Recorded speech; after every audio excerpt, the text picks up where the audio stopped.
গাড়ি চলছে আপন গতিতে। বাইরের শহরে ব্যস্ততা থাকলেও ভেতরের পরিবেশটা বেশ শান্ত। ইসমাইল চুপচাপ বসে আছে, মাঝে মাঝে নিজের স্বরে জিকির করছে। তার অভ্যাসই এমন, সময় পেলে আল্লাহকে স্মরণ করে। নাবিলা জানলার বাইরে তাকিয়েছিল। হঠাৎ সে ইসমাইলের দিকে ফিরে বলল, আপনি এত শান্ত থাকেন কিভাবে? ইসমাইল মৃদু হেসে বলল, শান্তি মানুষ খুঁজে পায় না, শান্তি আল্লাহর জিকিরে আসে। নাবিলা একটু চুপ থেকে আবার বলল, সবসময় কি এমন মন শান্ত থাকে? না, মানুষ হিসেবে কষ্ট আসে, কিন্তু আমি চেষ্টা করি আল্লাহর উপর ভরসা রাখতে। ইসমাইল একটু থেমে বলল, আল্লাহ বলেন, জেনে রাখো, আল্লাহর জিকিরেই অন্তরসমূহ প্রশান্তি লাভ করে। সূরা রাদ আয়াত ২৮।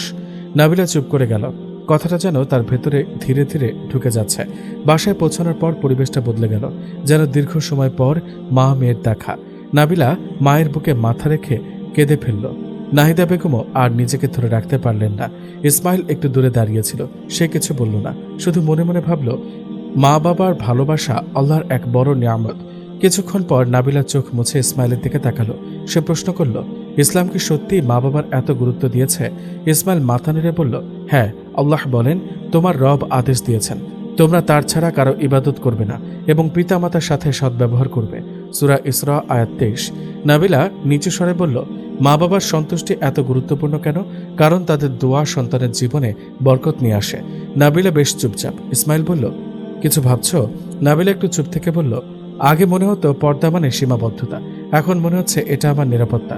ইসমাইল তাকালো, ঠিকই বুঝেছ, পর্দা কোনো বন্দিশালা না, এটা আল্লাহর দেওয়ার সম্মান। নাবিলা একটু দ্বিধা নিয়ে বলল, মানুষ তো অনেক কথা বলে। ইসমাইল শান্ত গলায় বলল, মানুষের কথা শেষ হবে না, কিন্তু আল্লাহর হুকুম মানতে হবে। সে আবার বলল, আল্লাহ বলেন, হে নবী, তুমি তোমার স্ত্রীদের, কন্যাদের এবং মুমিন নারীদের বলে দাও, তারা যেন তাদের জিলবাবের একাংশ নিজেদের ওপর টেনে নেয়। সূরা আহজাব আয়াত ৫৯। ভোরের সময় ঘর জুড়ে নীরবতা। ফজরের আগ মুহূর্তের বাতাসে এক অদ্ভুত শান্তি। ইসমাইল নাবিলাকে জানলার পাশে বসতে বলল, এই সময়টা আল্লাহর রহমতের সময়। নাবিলা জিজ্ঞেস করল, কেন? কারণ এই সময় প্রকৃত বান্দারা আল্লাহর কাছে ফিরে আসে। ফজরের সালাত আদায় করা হয়, ফেরেশতারা সাক্ষ্য দেয়।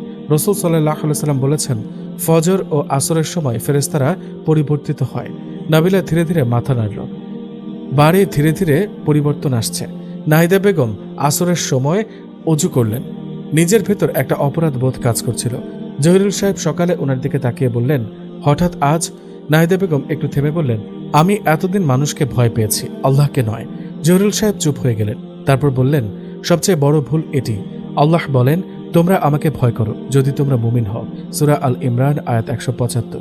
নাবিলা চুপচাপ সব শুনছিল। তার মনে একটাই ভাবনা ঘুরছিল, ধীরে ধীরে সবকিছু বদলে যাচ্ছে, কিন্তু এই পরিবর্তনটা অদ্ভুত সুন্দর। সে আস্তে করে বলল, তাহলে আমার স্বাধীনতা মানে কি? ইসমাইল তার দিকে তাকালো। আল্লাহর আনুগত্যের ভেতরে যে শান্তি, সেটাই স্বাধীনতা। নাবিলা নিচু স্বরে বলল, তাহলে আমি এখন বুঝতে পারছি। সে একটু থেমে বলল, আমার স্বাধীনতা আল্লাহর কাছে। নাবিলা তার মায়ের সাথে নাফিসাকে দেখতে গিয়েছিল। রুমে ঢুকে নাবিলা ধীরে ধীরে বোরকাটা খুলে রাখল। আয়নার সামনে দাঁড়িয়ে নিজেকে ঠিক চিনতে পারছে না। এইমাত্র দুদিন আগেও সে ছিল বাবার ঘরের মেয়ে, আর এখন সে কারো স্ত্রী, কারো জীবনের অংশ। এই নতুন পরিচয়গুলো তাকে এক অদ্ভুত অনুভূতিতে ফেলেছে। বুকের ভেতর হালকা কাঁপুনি উঠল। ইসমাইল তখন দরজার পাশে দাঁড়িয়েছিল। সে বুঝতে পারছে এই মুহূর্তে নাবিলার একটু সময় দরকার, তাই কোনো চাপ না দিয়ে সে চুপচাপ অপেক্ষা করল। কিছুক্ষণ পর নরম কণ্ঠে বলল, এখন একটু ভালো লাগছে? নাবিলা মাথা নেড়ে বলল, আলহামদুলিল্লাহ, তবে মনটা কেমন জানি করছে। ইসমাইল মৃদু হাসল। মন খারাপ হওয়াটা দোষের না, এই পরিবর্তনটা সহজ না। তবে একটা কথা মনে রেখো, তোমার সম্মান আর তোমার বাবার ঘরের মর্যাদা আমি কখনো কমতে দেব না। তুমি চাইলে যে কোনো সময় তোমার পরিবারে যেতে পারবে, এতে কোনো বাধা নেই। নাবিলা তার দিকে তাকালো। সত্যি? হ্যাঁ, বিয়ে মানে কাউকে আটকে ফেলা না, বিয়ে মানে দায়িত্ব ভাগ করে নেওয়া। এই কথাটা নাবিলার বুকের ভেতর ধীরে ধীরে শান্তি এনে দিল। ঠিক তখনই দরজায় হালকা টোকা পড়ল। নাহিদা বেগম মৃদু কণ্ঠে বললেন, হুমায়রা, মা, ইসমাইল, তোমরা খেতে আসো। নাবিলা একটু থমকে গেল। ইসমাইল আর নাবিলা একে অপরের দিকে তাকালো। হুমায়রা নামটা এখনো নতুন, কিন্তু অচেনা লাগছে না। দুজনেই হালকা হাসল। ইসমাইল বলল, চলো, আম্মা অপেক্ষা করছেন। ডাইনিং টেবিলে বসতে নাহিদা বেগম নিজ হাতে খাবার পরিবেশন করতে লাগলেন। মা হিসেবে তার ভেতরে একটা চিন্তা কাজ করছে, এ বাড়িতে কেউ যেন কষ্ট না পায়, বিশেষ করে নতুন জামাই। জহিরুল সাহেব চুপচাপ খেতে খেতে হঠাৎ বললেন, ইসমাইল, তুমি নাকি মাদ্রাসার পাশাপাশি সামান্য লেখালেখিও করো? ইসমাইল মাথা নিচু করে বলল, আল্লাহ রহমত আব্বা, মানুষের উপকারে আসার চেষ্টায় আছি, আল্লাহ কবুল করুক। এরপর কিছুক্ষণ সবাই নীরব হয়ে গেল। খাওয়ার পরিবেশটা শান্ত হয়ে উঠল। রাত প্রায় 9টা। ইসমাইল নামাজে গিয়েছিল জহিরুল সাহেবের সাথে। সালাত শেষ করে সে দ্রুত ঘরে ফিরে এলো। আজ বেশি কিছু খাওয়ার ইচ্ছা নেই। ঘরের আলো মৃদু, জানলার পর্দা একটু সরানো, চাঁদের আলো ভেতরে এসে পড়েছে। নাবিলা বিছানার এক পাশে বসে আছে, হাতে তার কালো হিসাব। সে আঙুল দিয়ে কাপড়টা ঠিক করছিল। মনে আজ অদ্ভুত শান্তি। ইসমাইল ঘরে ঢুকে কিছুক্ষণ নীরবে তাকিয়ে রইল। এই আলো, এই নীরবতা আর তার স্ত্রী সবকিছু মিলিয়ে একটা প্রশান্ত অনুভূতি। নাবিলা আস্তে করে বলল, ঘুম আসছে না? ইসমাইল বসে পড়ল। তোমার? আসছে, কিন্তু ভাবছি। সবাই বলে বিয়ের পর মেয়েদের স্বাধীনতা কমে যায়, কিন্তু আমার কেন জানি মনে হচ্ছে আমার স্বাধীনতা নতুন করে শুরু হয়েছে। ইসমাইল মৃদু হাসল। তুমি পর্দার কথা বলছো? নাবিলা মাথা নেড়ে বলল, আগে পর্দা করতাম না। মানুষের কথা, দৃষ্টি সব ভয় লাগতো। এখন মনে হচ্ছে এটা আমার নিরাপত্তা, আমার পরিচয়। ইসমাইল শান্ত কণ্ঠে বলল, পর্দা কখনো বাধা না, এটা আল্লাহর দেওয়ার সম্মান। তুমি যখন পর্দা করো তখন তুমি কাউকে কিছু প্রমাণ করো না, তুমি শুধু নিজের অবস্থানটা ঠিক রাখো। নাবিলা একটু দ্বিধা নিয়ে বলল, আমি জানি আপনি কখনো আমাকে বলবেন না এটা খুলে ফেলতে, তাই তো? ইসমাইল দৃঢ়ভাবে বলল, না, কখনোই না। কারণ তোমার পর্দা আর আমার কাছে গর্বের বিষয়। তুমি আমার স্ত্রী, কিন্তু তার আগে তুমি আল্লাহর বান্দি। নাবিলা চোখ নামিয়ে নিল। বুকের ভেতর এক ধরনের নিরপরাধ অনুভূতি ছড়িয়ে পড়ল। সে আস্তে করে বলল, শুনুন, যদি কখনো আমি দুর্বল হয়ে পড়ি, সমাজের কথা শুনে দ্বিধায় পড়ে যাই, ইসমাইল তাকে থামিয়ে দিয়ে বলল, তখন আমি তোমার পাশে থাকব, তোমার হাত ধরে বলবো তুমি ঠিক পথে আছো। এই কথায় নাবিলা শান্তভাবে তাকিয়ে রইল। চাঁদের আলো ধীরে ধীরে আরো উজ্জ্বল হয়ে উঠল। নাবিলা বুঝল, স্বাধীনতা মানে সব খুলে ফেলা না। স্বাধীনতা মানে আল্লাহর দেওয়ার সীমার ভেতর নিজেকে নিরাপদ রাখা। ভোরের সময় পুরো ঘর নিস্তব্ধ। ফজরের পর আকাশ এখনো অন্ধকার। সবার সালাত শেষ। জহিরুল সাহেব ছাদে গিয়েছেন। হঠাৎ নাহিদা বেগম ঘুম থেকে উঠে ওযু করতে গেলেন। জহিরুল সাহেব কলের পানির শব্দ শুনে থেমে গেলেন। তিনি অবাক হয়ে দেখলেন নাহিদা বেগম নামাজের জন্য প্রস্তুত হচ্ছেন। তিনি ধীরে ধীরে জিজ্ঞেস করলেন, এই সময় আজ হঠাৎ? নাহিদা বেগম একটু থেমে বললেন, মেয়ের জামাই আলেম মানুষ, যদি দেখে আমি নামাজ পড়ি না তাহলে লজ্জা লাগবে। এই কথা শুনে জহিরুল সাহেব চুপ হয়ে গেলেন। তারপর গম্ভীর কণ্ঠে বললেন, তুমি কি বুঝতে পারছো? তুমি কি বলছো? তিনি আবারও ধীরে বললেন, আল্লাহ কুরআনে বলেছেন, সুতরাং পরিতাপ সেই নামাজ আদায়কারীদের জন্য যারা তাদের নামাজে অমনোযোগী, যারা লোক দেখানোর জন্য তা করে। সূরা আল মাউন আয়াত 4 থেকে 6। নামাজ যদি মানুষের জন্য হয় সেটা ইবাদত না, সেটা অভিনয়। আর আল্লাহ অভিনয় পছন্দ করে না। নাহিদা বেগমের চোখ ভিজে গেল। তাহলে আমি কি ভুল করছি? মানুষকে খুশি করতে গিয়ে যদি আল্লাহকে ভুলে যাও, সেটাই সবচেয়ে বড় ভুল। এই সময় নাবিলা পানি নিতে এসে সব শুনছিল। সে ধীরে ধীরে কাছে এসে বলল, মা, আমি কখনো চাইনি তুমি আমার স্বামীর কারণে নামাজ পড়ো। আমি চাই তুমি আল্লাহর কারণে নামাজ পড়ো। নাহিদা বেগম আর নিজেকে ধরে রাখতে পারলেন না। তিনি কান্নায় ভেঙে পড়লেন। নামাজ শেষ করে তিনি ধীরে বললেন, এতদিন আমি শুধু মানুষকে ভয় পেয়েছি। নাবিলা তার হাত ধরে বলল, আল্লাহকে ভয় পাওয়া কখনো দেরি হয় না মা। জহিরুল সাহেব ধীরে উঠে বললেন, পরিবর্তন জোর করে আসে না, পরিবর্তন আসে উপলব্ধি দিয়ে। ফজরের পরের সময় চারদিকে নীরবতা, আকাশে হালকা আলো ছড়িয়ে পড়েছে। ইসমাইল জানলার পাশে দাঁড়িয়ে কুরআন তেলাওয়াত করছিল। তার ভেতরে একটাই চিন্তা, আল্লাহর স্মরণে জীবনকে স্থির রাখা। নাবিলা পাশে বসেছিল। ইসমাইল এর তেলাওয়াত শেষ হওয়ার পর সে শান্তভাবে জিজ্ঞেস করল, এই সময়টা কেন এত গুরুত্বপূর্ণ? ইসমাইল বলল, এই সময়টা আল্লাহ বিশেষভাবে বরকত দিয়েছেন। আল্লাহ তাআলা বলেন, ফজরের সময়ের কসম, সূরা আল ফজর 1। আল্লাহ নিজেই এই সময়ে কসম করেছেন, কারণ এই সময় বান্দারা ঘুম থেকে উঠে আল্লাহর ইবাদতে ফিরে আসে। নাবিলা জিজ্ঞেস করল, আচ্ছা, ফজরের সালাত এত গুরুত্বপূর্ণ কেন? ইসমাইল বলল, রাসূল সাল্লাল্লাহু আলাইহি ওয়াসাল্লাম বলেছেন, যে ব্যক্তি ফজরের সালাত আদায় করল সে আল্লাহর নিরাপত্তায় চলে গেল। ফজর মানুষকে গাফিলতি থেকে বের করে আল্লাহর দিকে ফিরিয়ে আনে।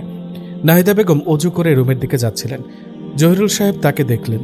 তিনি জিজ্ঞেস করলেন, এই পরিবর্তন সুন্দর, মাশাআল্লাহ।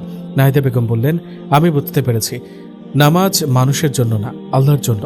জহিরুল সাহেব বললেন, কুরআনে আল্লাহ বলেন, নিশ্চয়ই আমি মানুষ ও জিন সৃষ্টি করেছি শুধু আমার ইবাদতের জন্য। সূরা জারিয়াত। আগে তুমি মানুষের জন্য নামাজ পড়তে চাচ্ছিলে? নাহিদা বেগম মাথা নেড়ে বললেন, হ্যাঁ, ভয় ছিল মানুষের কথায়। তিনি বললেন, রাসূলুল্লাহ সাল্লাল্লাহু আলাইহি ওয়াসাল্লাম বলেছেন, যে মানুষকে দেখানোর জন্য ইবাদত করে আল্লাহ তার ইবাদত গ্রহণ করেন না। নাবিলা ধীরে ধীরে বলল, তাহলে ইবাদতের মূল উদ্দেশ্য কি? এখন ইসমাইল বলল, ইখলাস। ইখলাস মানে শুধু আল্লাহর সন্তুষ্টির জন্য কাজ করা, মানুষের প্রশংসার জন্য না। নাবিলা আবার জিজ্ঞেস করল, পর্দা নিয়ে ইসলাম কি বলে? ইসমাইল বলল, আল্লাহ বলেন, মুমিন নারীদের বলো তারা যেন তাদের দৃষ্টি নত রাখে এবং তাদের লজ্জাস্থানের হেফাজত করে। সূরা আন-নূর আয়াত 31। পর্দা মানে সীমাবদ্ধতা না, বরং আল্লাহর দেওয়া নিরাপত্তা ও সম্মান। নাবিলা ধীরে বলল, আগে মনে হতো পর্দা বোঝা, এখন মনে হচ্ছে এটা দায়িত্ব। ইসমাইল বলল, হ্যাঁ, কারণ ইসলামে দায়িত্বই মর্যাদা। ইসমাইল আরও বলল, রাসূল সাল্লাল্লাহু আলাইহি সাল্লাম বলেছেন, প্রত্যেক তোমাদেরই দায়িত্ব আছে এবং প্রত্যেককে তার দায়িত্ব সম্পর্কে জিজ্ঞেস করা হবে। সহিহ বুখারী শরীফে হাদিস।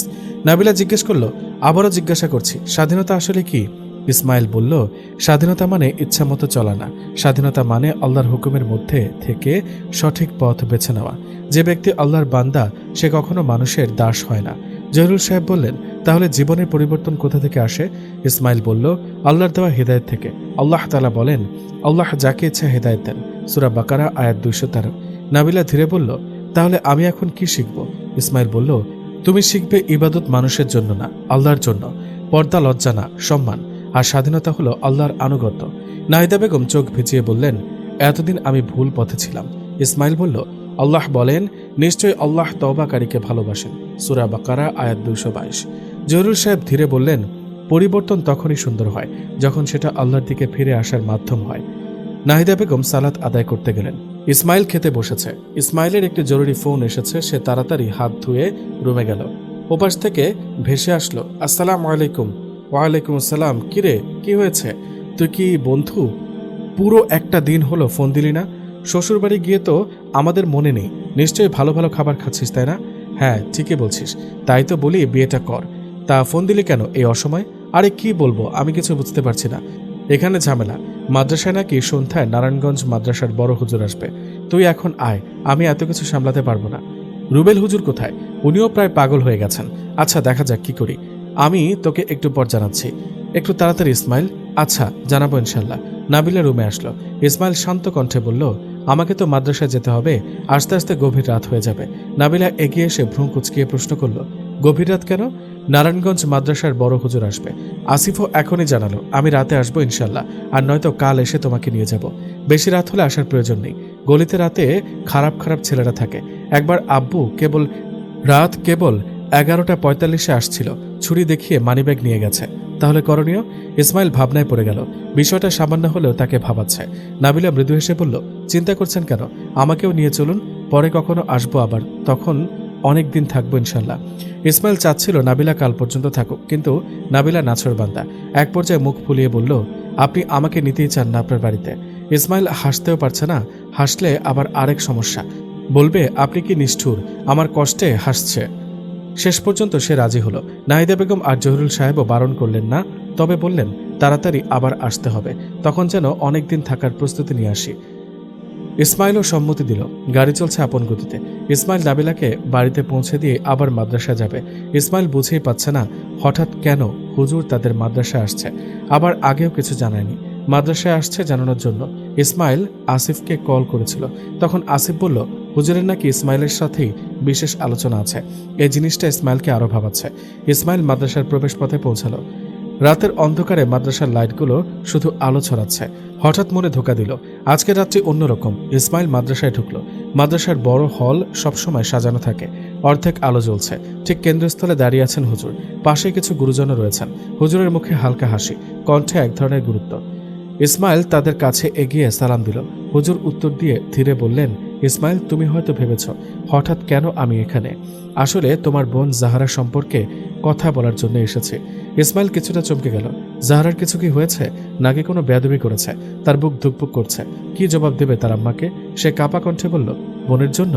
হুজুর মাথা নেড়ে বললেন, হ্যাঁ, আমার ছেলে এখন বিবাহযোগ্য বয়সে, বয়স 20। আমরা চাই তাকে জাহারার মতো ধার্মিক, শিক্ষিত ও তোমাদের পরিবারের মতো দায়িত্বশীল পরিবারের কন্যার সঙ্গে বিবাহ হোক।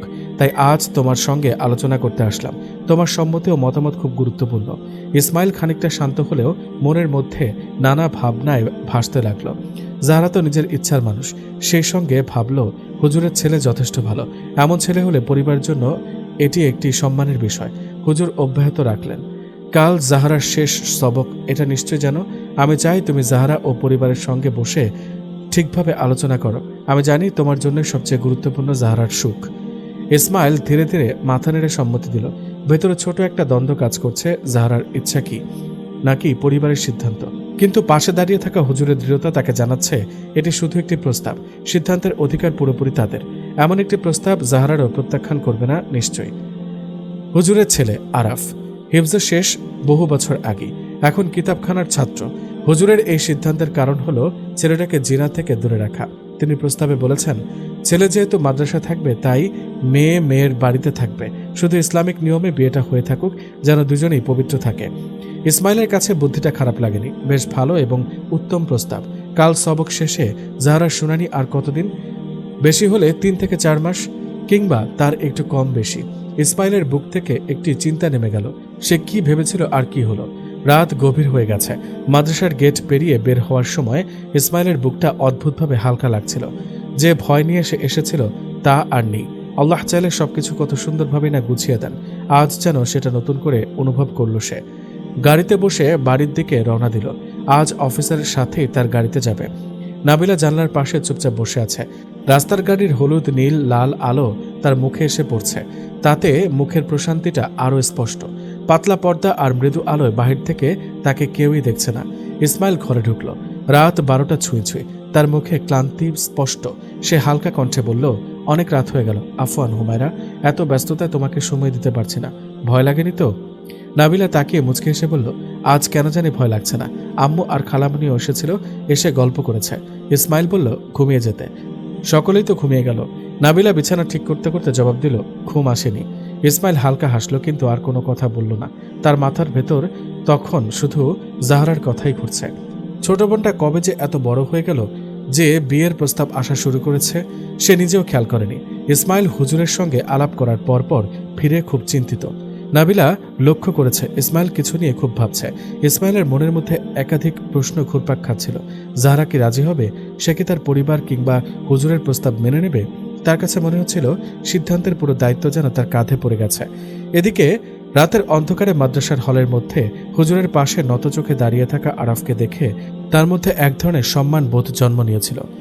আরাফ যে ইসমাইলের মতোই ইসলামী শিক্ষায় অনুপ্রাণিত, যথেষ্ট পরিণত ও দায়িত্বশীল। ইসমাইল জানত তার বোনের জন্য আরাফ আদর্শ পাত্র হতে পারে। তবে বিষয়টা স্রেফ বাইরের চেহারার চেয়ে অনেক বেশি গভীর। দ্বিধাদ্বন্দ্বের মধ্যে ইসমাইল নাবিলাকে বলল, কিছু কথা বলতে চাই হুমায়রা। নাবিলা বিছানায় ইসমাইলের পাশে বসে বলল, জি বলুন। জাহরার মাদ্রাসার প্রধান হুজুর ওনার পুত্রের জন্য বিয়ের প্রস্তাব দিয়েছেন। কাল জাহরার সবক শেষ হবে। ভেবেছিলাম এরপর 3 থেকে 4 মাস শুনানি শেষে বাড়িতে আনব, কিন্তু কালই বোধ হয় কিছুদিনের জন্য নিয়ে আসতে হবে ওর মতামতের জন্য। নাবিলা উচ্ছ্বাস দেখিয়ে বলল, আল্লাহ আল্লাহ, এত ভালো খবরে এভাবে উদাসীন হয় কেউ? ইসমাইল একটি দীর্ঘশ্বাস ফেলে জানলার কাছে গিয়ে দাঁড়ালো। তার চোখ সে সকালের মতো আকাশের দিকে। সে আবারও একটি দীর্ঘশ্বাস ফেলে বলল, এই দায়িত্বটা বড্ড কঠিন। আব্বা থাকলে এতটা টেনশন হতো না। তুমি তো জানোই জাহরার মতামত ছাড়া আমি এক পাও এগোবো না। আবার এটা ভেবেও চিন্তা হয়, জাহরা রাজি না হলে হুজুরকে কোন মুখে ফিরিয়ে দেব। ওনার মুখে আমি প্রশান্তির হাসি দেখেছি, যেন উনি ভেবেই নিয়েছেন আল্লাহ চাইলে আমরা সকলেই রাজি হব। আমার তো মনে হয় না জাহরা কিছু অমত করবে। আর তাছাড়া ছেলের বয়স কত? জাহরাকে কি এখনই স্বামীর বাড়িতে নিয়ে যাবে? ছেলের বয়স কেবল 20, কিতাব বিভাগের ছাত্র। আর জাহরাকে এখন নিবে না, পরে নিবে। কেবল দুজনেই চরিত্রের হেফাজতের জন্যই এই সিদ্ধান্ত। আর ছেলে ছুটি পেলে আমাদের বাসার মাঝে মাঝে আসবে, জাহরার সাথে দেখা করবে। এতে সমস্যা কি? আলহামদুলিল্লাহ। এমন হলে আমার মনে হয় না জাহরা দ্বিমত করবে। আল্লাহ ভরসা। পরদিন সকালে নাস্তা শেষে 10টা কি 11টার দিকে ইসমাইল জাহরার মাদ্রাসায় গেল। সকালেই তার সবক শেষ হয়েছে। জাহরা বারান্দায় দাঁড়িয়ে গাছের পাতায় রোদের আলোর খেলা দেখছিল। তাকে কিছুক্ষণ পর মাদ্রাসার পক্ষ হতে সম্মাননা দেওয়া হবে, তবে আনুষ্ঠানিক সম্মাননা পাবে শুনানি শেষে অন্য হাফেজাদের সাথেই। জাহরা ভাইয়ের গলার স্বর শুনে ঘুরে দাঁড়ালো। ইসমাইল প্রচুর খুশি। সে এগিয়ে গিয়ে জাহরার হিজাব আবৃত মাথায় হাত বুলিয়ে দিল। জাহরাও বেশ কিছুক্ষণ খুশিতে কান্না করেছে। ইসমাইল তাকে থামিয়ে বলল, আজ তোকে বাসায় নিয়ে যাব, ইনশাল্লাহ কয়েকদিন পর আবার আসবে। জাহরা খুশি হলেও প্রশ্ন করল, কি হয়েছে ভাইয়া, এমন গম্ভীর মুখ কেন? ইসমাইল বারান্দায় থাকা প্লাস্টিকের চেয়ার টেনে বসে বলল। পাশের চেয়ারে জাহরাকে বসার জন্য ইশারা দিয়ে বলল, বস, তোর সঙ্গে জরুরি কথা আছে। জাহরার বুকটা কেমন করে উঠল। সে ধীরে ধীরে বসল। ইসমাইল শান্ত কণ্ঠে বলল, বাসায় গিয়ে বলবো, এখন নয়। ভাইয়া মিন ফাদলিক বলো না, বাসায় যাই তারপর। জাহরার বুক ধরফর করছে। এটা সকলের ক্ষেত্রে স্বাভাবিক। প্রত্যেকটা মানুষ অস্বাভাবিক কিছু টের পেলে পরের ঘটনার জন্য মরিয়া হয়ে ওঠে। কি হবে, কি বলবে, সারাক্ষণ এই কথাই মনে ভাসতে থাকে। বাসায় পৌঁছাতে এখনও প্রায় 2 থেকে 3 ঘন্টা সময় লাগবে।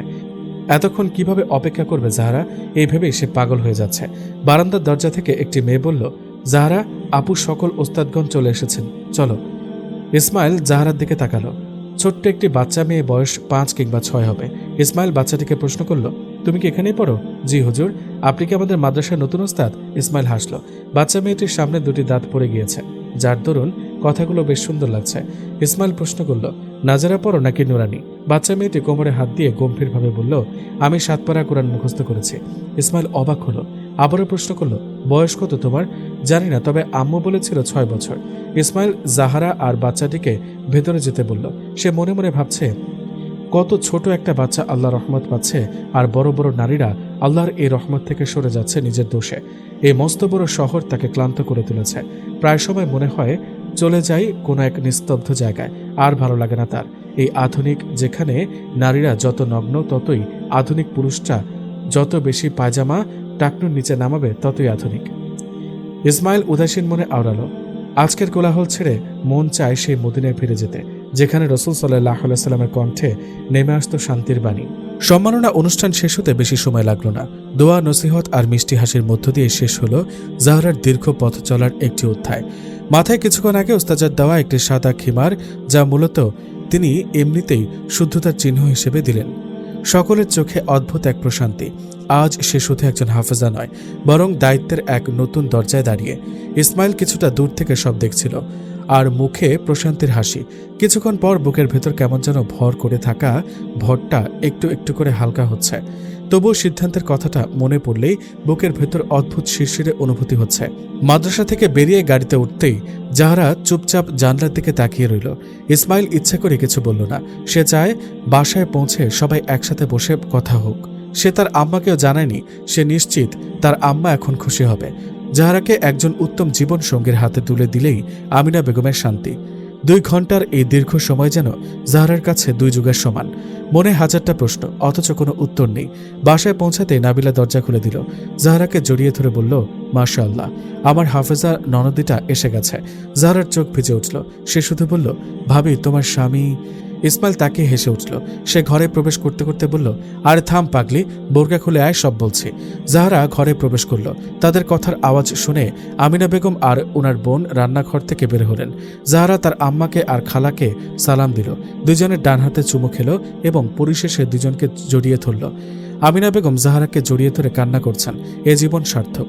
এখন ওনার 3 সন্তান হাফেজ, এর চেয়ে বড় প্রাপ্তি বাবা মায়ের জন্য আর কি হতে পারে? এই কুরআনের কথা মেনে চললেই তো পরকালে মুক্তি। সবাই বসার ঘরে জড়ো হলো। নাবিলা বুঝে গেছে আজ সেই গুরুত্বপূর্ণ কথা হবে। সে ইসমাইলের দিকে তাকিয়ে নীরব ইশারা দিল। ইসমাইল গভীর শ্বাস নিয়ে বলল, জাহরা, যা বলবো মন দিয়ে শুনবি। কোনো তাড়া নেই, কোনো জোরও নেই। জাহরা মাথা নুয়ে বলল, জি ভাইয়া, তোর মাদ্রাসার বড় হুজুর, উনি তার ছেলের জন্য তোর ব্যাপারে প্রস্তাব দিয়েছেন। ঘরটা হঠাৎ নিস্তব্ধ হয়ে গেল। আমিনা বেগম আর ওনার বোন দুজনের দিকে তাকালেন। আমিনা বেগমের মুখে ফুটে উঠল হালকা হাসির রাশি। জাহরা কিছু বলল না, শুধু হাতের আঙুলগুলো শক্ত করে মুঠো করল। ইসমাইল আবারও বলল, এই প্রস্তাবে তুই রাজি না হলে এক মুহূর্ত আমরা এগোবো না। তোর দিনই পড়াশোনা, তোর ইচ্ছা, তোর প্রস্তুতি সবই আগে। নাবিলা নরম কণ্ঠে যোগ করল, আমরা শুধু তোমার মতামত জানতে চাই। কিছুক্ষণ চুপ করে থাকার পর জাহরা মাথা তুলে তাকালো। তার চোখে ভয় নয়, বরং গভীর ভাবনা। আমি এখনই কোনো সিদ্ধান্ত দিতে পারবো না ভাইয়া, তবে আমি ইস্তেখারা করতে চাই। আল্লাহ যা ভালো মনে করবেন সেদিকে যেন আমার মন ঝুঁকে যায়। ইসমাইলের চোখের প্রশান্তি ঝিলিক ফুটে উঠল।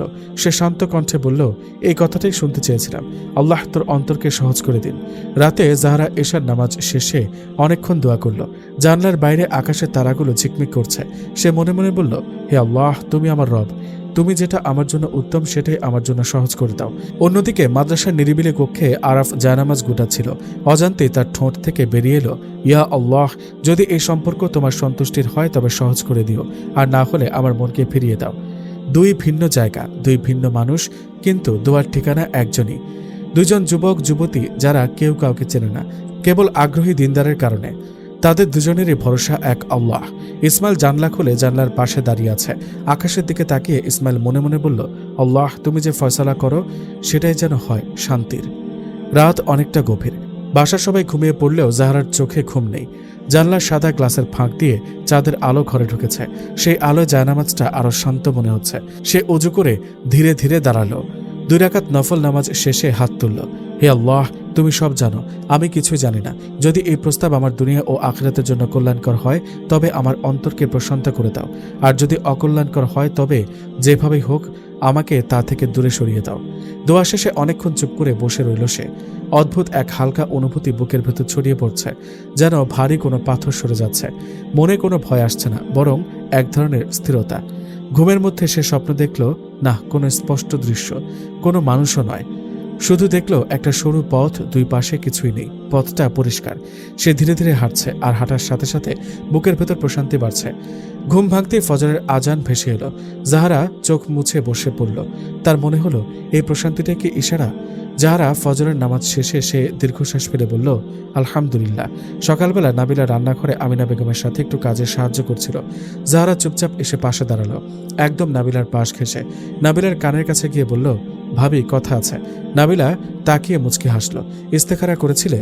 জাহারা মাথা নেড়ে বলল, হ্যাঁ। স্বপ্ন তেমন কিছু না, কিন্তু মনে অদ্ভুত শান্তি, ভয় লাগছে না একদম। নাবিলা নরম কণ্ঠে বলল, তোমার ভাই কালকে ইস্তেখারা সম্পর্কে বলল। মনে তো হচ্ছে এটাই অনেক বড় নিয়ামত। যেখানে ভয় নেই সেখানে আল্লাহর রহমত থাকে। জাহরা আমিনা বেগম বা ইসমাইলের সাথে এসব বিষয় নিয়ে কথা বলতে লজ্জা পাচ্ছিল। একটু পর ইসমাইলও সেখানে এলো। জাহরার মুখের দিকে তাকিয়ে সে বুঝে গেল কিছু একটা বদলেছে। ইসমাইল জিজ্ঞেস করলো, ইস্তেখারা করেছিস? সিদ্ধান্ত কি? জাহরা শান্ত গলায় বলল, হ্যাঁ ইস্তেখারা করেছি ভাইয়া। আমি এখনো হ্যাঁ বলছি না, তবে আমার মনটা অস্থির নয়। আপনি চাইলে হুজুরকে বলতে পারেন, আমি রাজি আছি কথা এগোনোর জন্য। ইসমাইল চোখ বন্ধ করে আল্লাহর শুকরিয়া আদায় করল। আমি এর বেশি কিছু চাইনি, তোর অন্তরের শান্তিটাই আমার কাছে সবচেয়ে বড়। দুপুরে ইসমাইল হুজুরকে ফোন দিল। ফোনের ওপাশে হুজুরের কণ্ঠে প্রশান্তির হাসি স্পষ্ট। আলহামদুলিল্লাহ, আল্লাহ চাইলে সব সহজ হবে। আমরা কোনো তাড়া করব না। আরাফ জানলার পাশে বসে কুরআন তেলাওয়াত করছিল। মূলত পরীক্ষা শেষে কিছুদিনের ছুটিতেই এসেছে সে। হঠাৎ বাবার ডাকে সে তাকালো। ইসমাইল ফোন করেছিলেন, মেয়ে পক্ষ কথা এগোনোর অনুমতি দিয়েছেন। আরাফ কিছুক্ষণ চুপ করে রইল, তারপর বলল, আব্বা, আমি শুধু চাই এই সম্পর্কটা যেন ইবাদত হয়, দুনিয়ার লোভ না হয়। আরাফের বাবা সন্তুষ্ট হয়ে বললেন, এই নিয়ত থাকলেই আল্লাহ বরকত দেন। রাতে ইসমাইল টেবিলে বসে কিছু একটা লিখছিল। নাবিলা রুমে আসলো। ইসমাইল দরজার দিকে তাকিয়ে মৃদু হেসে বলল, এসো চাঁদ দেখি হুমায়রা, এটা সুন্নাত। নাবিলা হাসলো। সে ইসমাইলকে প্রশ্ন করল, কি লিখছেন? অসহায় বাবাদের আর্তনাদ, একটা বই, কিছু মানুষের জীবন কাহিনী তুলে ধরল। মাশাআল্লাহ, আশা করি সুন্দর হবে ইনশাআল্লাহ। ইসমাইল হাসল। নাবিলা বলল, রাতে বউকে নিয়ে দৌড় প্রতিযোগিতা করতে চান? তা বোধহয় স্বপ্ন। ইনশাআল্লাহ ঈদে গ্রামে গিয়ে এই সুন্নত স্বপ্নটিও পূরণ করব। দুজনেই মৃদু হাসল। চাঁদের কিরণ এসে দুজনের মুখে পড়েছে। চাঁদটা বেশ বড় এবং চকচকে দেখাচ্ছে আজ। ইসমাইল চাঁদের পানে তাকিয়ে বলল, এই বিশাল আকাশের দিকে তাকিয়ে বুঝি আমার সব ভয় খুব ছোট, আর আল্লাহর ফয়সালা খুব বড়। নাবিলা ছোট বাক্যে উচ্চারণ করল, ইসমাইল গভীর কণ্ঠে বলল, আমি কখনোই ভাবিনি একজন অচেনা মানুষ এই কয়েকটা দিনে আমার এত আপন হয়ে যাবে। সত্যি অকল্পনীয়। নাবিলা চোখ তুলে ইসমাইলের দিকে তাকালো। অপরিচিত কে? এখন তো সবচেয়ে কাছের। বিয়ের আগে অপরিচিত থাকবে, এটাই স্বাভাবিক, কারণ তখন নন মাহরাম ছিল। বুঝলাম, আমার কথা বলছেন। তুমি আমার সবচেয়ে আপন হয়ে গেছো, তাকে বিশ্বাস হয় না? তা হয়, তবে কেবল 13 দিনে। সময় হলে আল্লাহর পক্ষ হতে প্রমাণ আসবে। নাবিলা একটু লজ্জা মাখা হাসি দিল। সে চায় ইসমাইল সবসময় এমন থাকুক। একজন নারী এর চেয়ে বেশি কিছু চায় না। ছোট্ট একটি ঘর, স্বামীর সাথে সুসম্পর্ক, সন্তান, আর কি প্রয়োজন? কিছুই না। একজন নারীর জন্য দুনিয়ার বুকে এতটুকুই যথেষ্ট। তবে বেদিনদার মেয়েদের কথা অন্য। আমি এখানে নারী বলতে প্রকৃত নারীদের কথা বলছি, অর্থাৎ দিনদার মুসলিমাদের কথা। ফজরের আলো পুরো ঘর ভরিয়ে দিয়েছে। জাহরা জানামাজ গুটিয়ে জানলার পাশে দাঁড়ালো। এত কয়েকদিনের অস্থিরতা নেই আজ। বাড়িতে এসেছে কিছু দিন হয়ে গেল। অতঃপর কাল তার বিবাহ। কি আজব, যদিও সে এখনো বাবার ঘরের কন্যাই থাকবে, তবে স্বামীর ঘরের বধূয়া হতে কতদিন? বুকের ভেতর এক অদ্ভুত স্থিরতা, যেন অনেক দিন পর দীর্ঘশ্বাস নিতে পারছে সে। নিজেকে প্রশ্ন করল না যে আমি প্রস্তুত তো, বরং মনে হচ্ছে আল্লাহ যদি প্রস্তুত করেন তবে আমি প্রস্তুত। সকালবেলা নাস্তার টেবিলে সবাই একসাথে। আমিনা বেগমের বোন আর যাননি, বরং আরও কয়েকজন মেহমান এসেছে। ইসমাইলের চাচি এসেছেন। আমিনা বেগম জাহারার দিকে বারবার তাকাচ্ছেন। মায়ের চোখে চাপা আনন্দ, কিন্তু প্রশ্নহীন এটাই জাহারার সবচেয়ে বড় স্বস্তি। আমিনা বেগম শান্ত কণ্ঠে বললেন, মা, আজ মন কেমন? জাহারা একটু হেসে উত্তর দিল, আলহামদুলিল্লাহ আম্মা, ভালো। এই ভালোর ভেতর কোনো জোর নেই, কোনো ভয় নেই, আছে শুধু সত্য। আমিনা বেগম ইসমাইলের জন্য উপরে খাবার পাঠাবে, সে আজ নিচে আসবে না। তার জন্য একটি প্লেটে খাবার পরিবেশন করতে করতে তিনি বললেন, আপাতত তো স্বামীর বাড়ি যাচ্ছ না, সমস্যা কি? আর শ্বশুর আব্বার মাদ্রাসায় শুনানি দিবে। ইসমাইল সকালে নিয়ে যাবে, রাতে নিয়ে আসবে। আশা করি আল্লাহ রহমতে কোনো সমস্যা হবে না। আর আরাফি বা কতদিন থাকবে? এই কয়েকটা দিন। তারপর তো মাদ্রাসা সেই ঈদ পর্যন্ত খোলা। আর ঈদে শ্বশুর বাড়িতে গেলেও আবার চলে আসবে। তোমার হবু শ্বশুর আব্বা বলল আরাফের পড়াশোনা সম্পূর্ণ না হওয়া পর্যন্ত এখানেই থাকবে, আর যাওয়ার প্রয়োজন হলে তোমার মতামতকে আগে অগ্রাধিকার দেওয়া হবে। সকলেই জাহারার দিকে তাকিয়ে হাসল। নাবিলা খাবার প্লেট নিয়ে উপরে গিয়েছে। ইসমাইল নাস্তা শেষ করে নাবিলাকে বলল, আজ আসরের পর হুজুরের সাথে আবার কথা হবে। শুধু কি কথা আছে? নাবিলা মাথারে সম্মতি দিল। সে জানে এই পরিবারের জাহারার মতামত একটা বোঝা নয়, বরং আমানত। মাদ্রাসায় আরাফ আজ একটু অন্যরকম অনুভব করছে। সে আজ একটু ছাত্রদের পড়াচ্ছে, কিন্তু মন বারবার আল্লাহর দিকে যাচ্ছে। প্রতিটি আয়াত যেন তাকে মনে করিয়ে দিচ্ছে, নিয়ত ঠিক থাকলে পথও ঠিক হয়ে যায়। একজন ছাত্র প্রশ্ন করল, হুজুর, বিয়ে কি ইমানের অর্ধেক? আরাফ হালকা হাসল। যদি দায়িত্ব বুঝে করা যায় তাহলে হ্যাঁ, নইলে না। নিজে নিজের কথার গভীরতা অনুভব করল সে। আরেকজন ছাত্র বলল, আপনার তো পড়াশোনা শেষ হয় নাই, তাহলে হুজুর হইলেন কিভাবে? আরাফ হেসে উত্তর দিল, এমনিতেই। আসরের নামাজের পর ইসমাইল ফোন রাখতেই নাবিলা জানতে চাইল, কি বললেন হুজুর? ওনারা কোনো তাড়া করছে না। আগে দুই পরিবারের মাঝে বসে কথা হলো, এরপর জাহারার পড়াশোনা, ভবিষ্যৎ পরিকল্পনা সবকিছু পরিষ্কার করা হলো। এখন আমার মনে হচ্ছে কালই বিয়েটা হলে ঠিক হবে, যেহেতু আরাফের ছুটি আর মাত্র 4 দিন। তা ঠিক। তা ওমর আসবে কখন? এই তো কাছাকাছি আছে। এমনিতেও ওদের মাদ্রাসা কাল বন্ধ দিল 3 দিনের জন্য। এর মধ্যে কাল তো শুক্রবারই। ও আচ্ছা, প্রচুর ব্যস্ততা।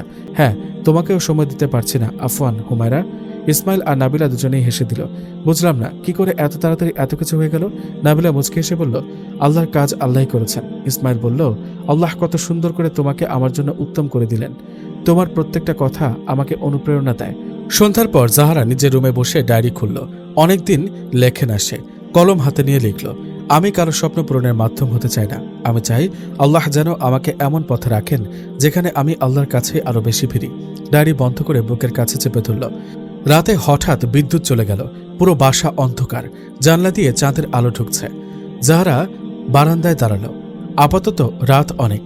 কিছুক্ষণ আগে নাবিলা জাহারার হাতে মেহেদি দিয়ে গিয়েছে। কাল তার জীবনের অনেক বড় একটি দিন। তার ঘুম আসছে না।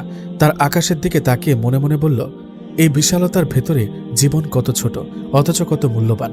হঠাৎ মনে পড়ল ভাইয়ার কথা, তোর অন্তরের শান্তিটাই সবচেয়ে বড়। চোখ ভিজে এলো, কিন্তু এবার কান্না নয়, কৃতজ্ঞতার।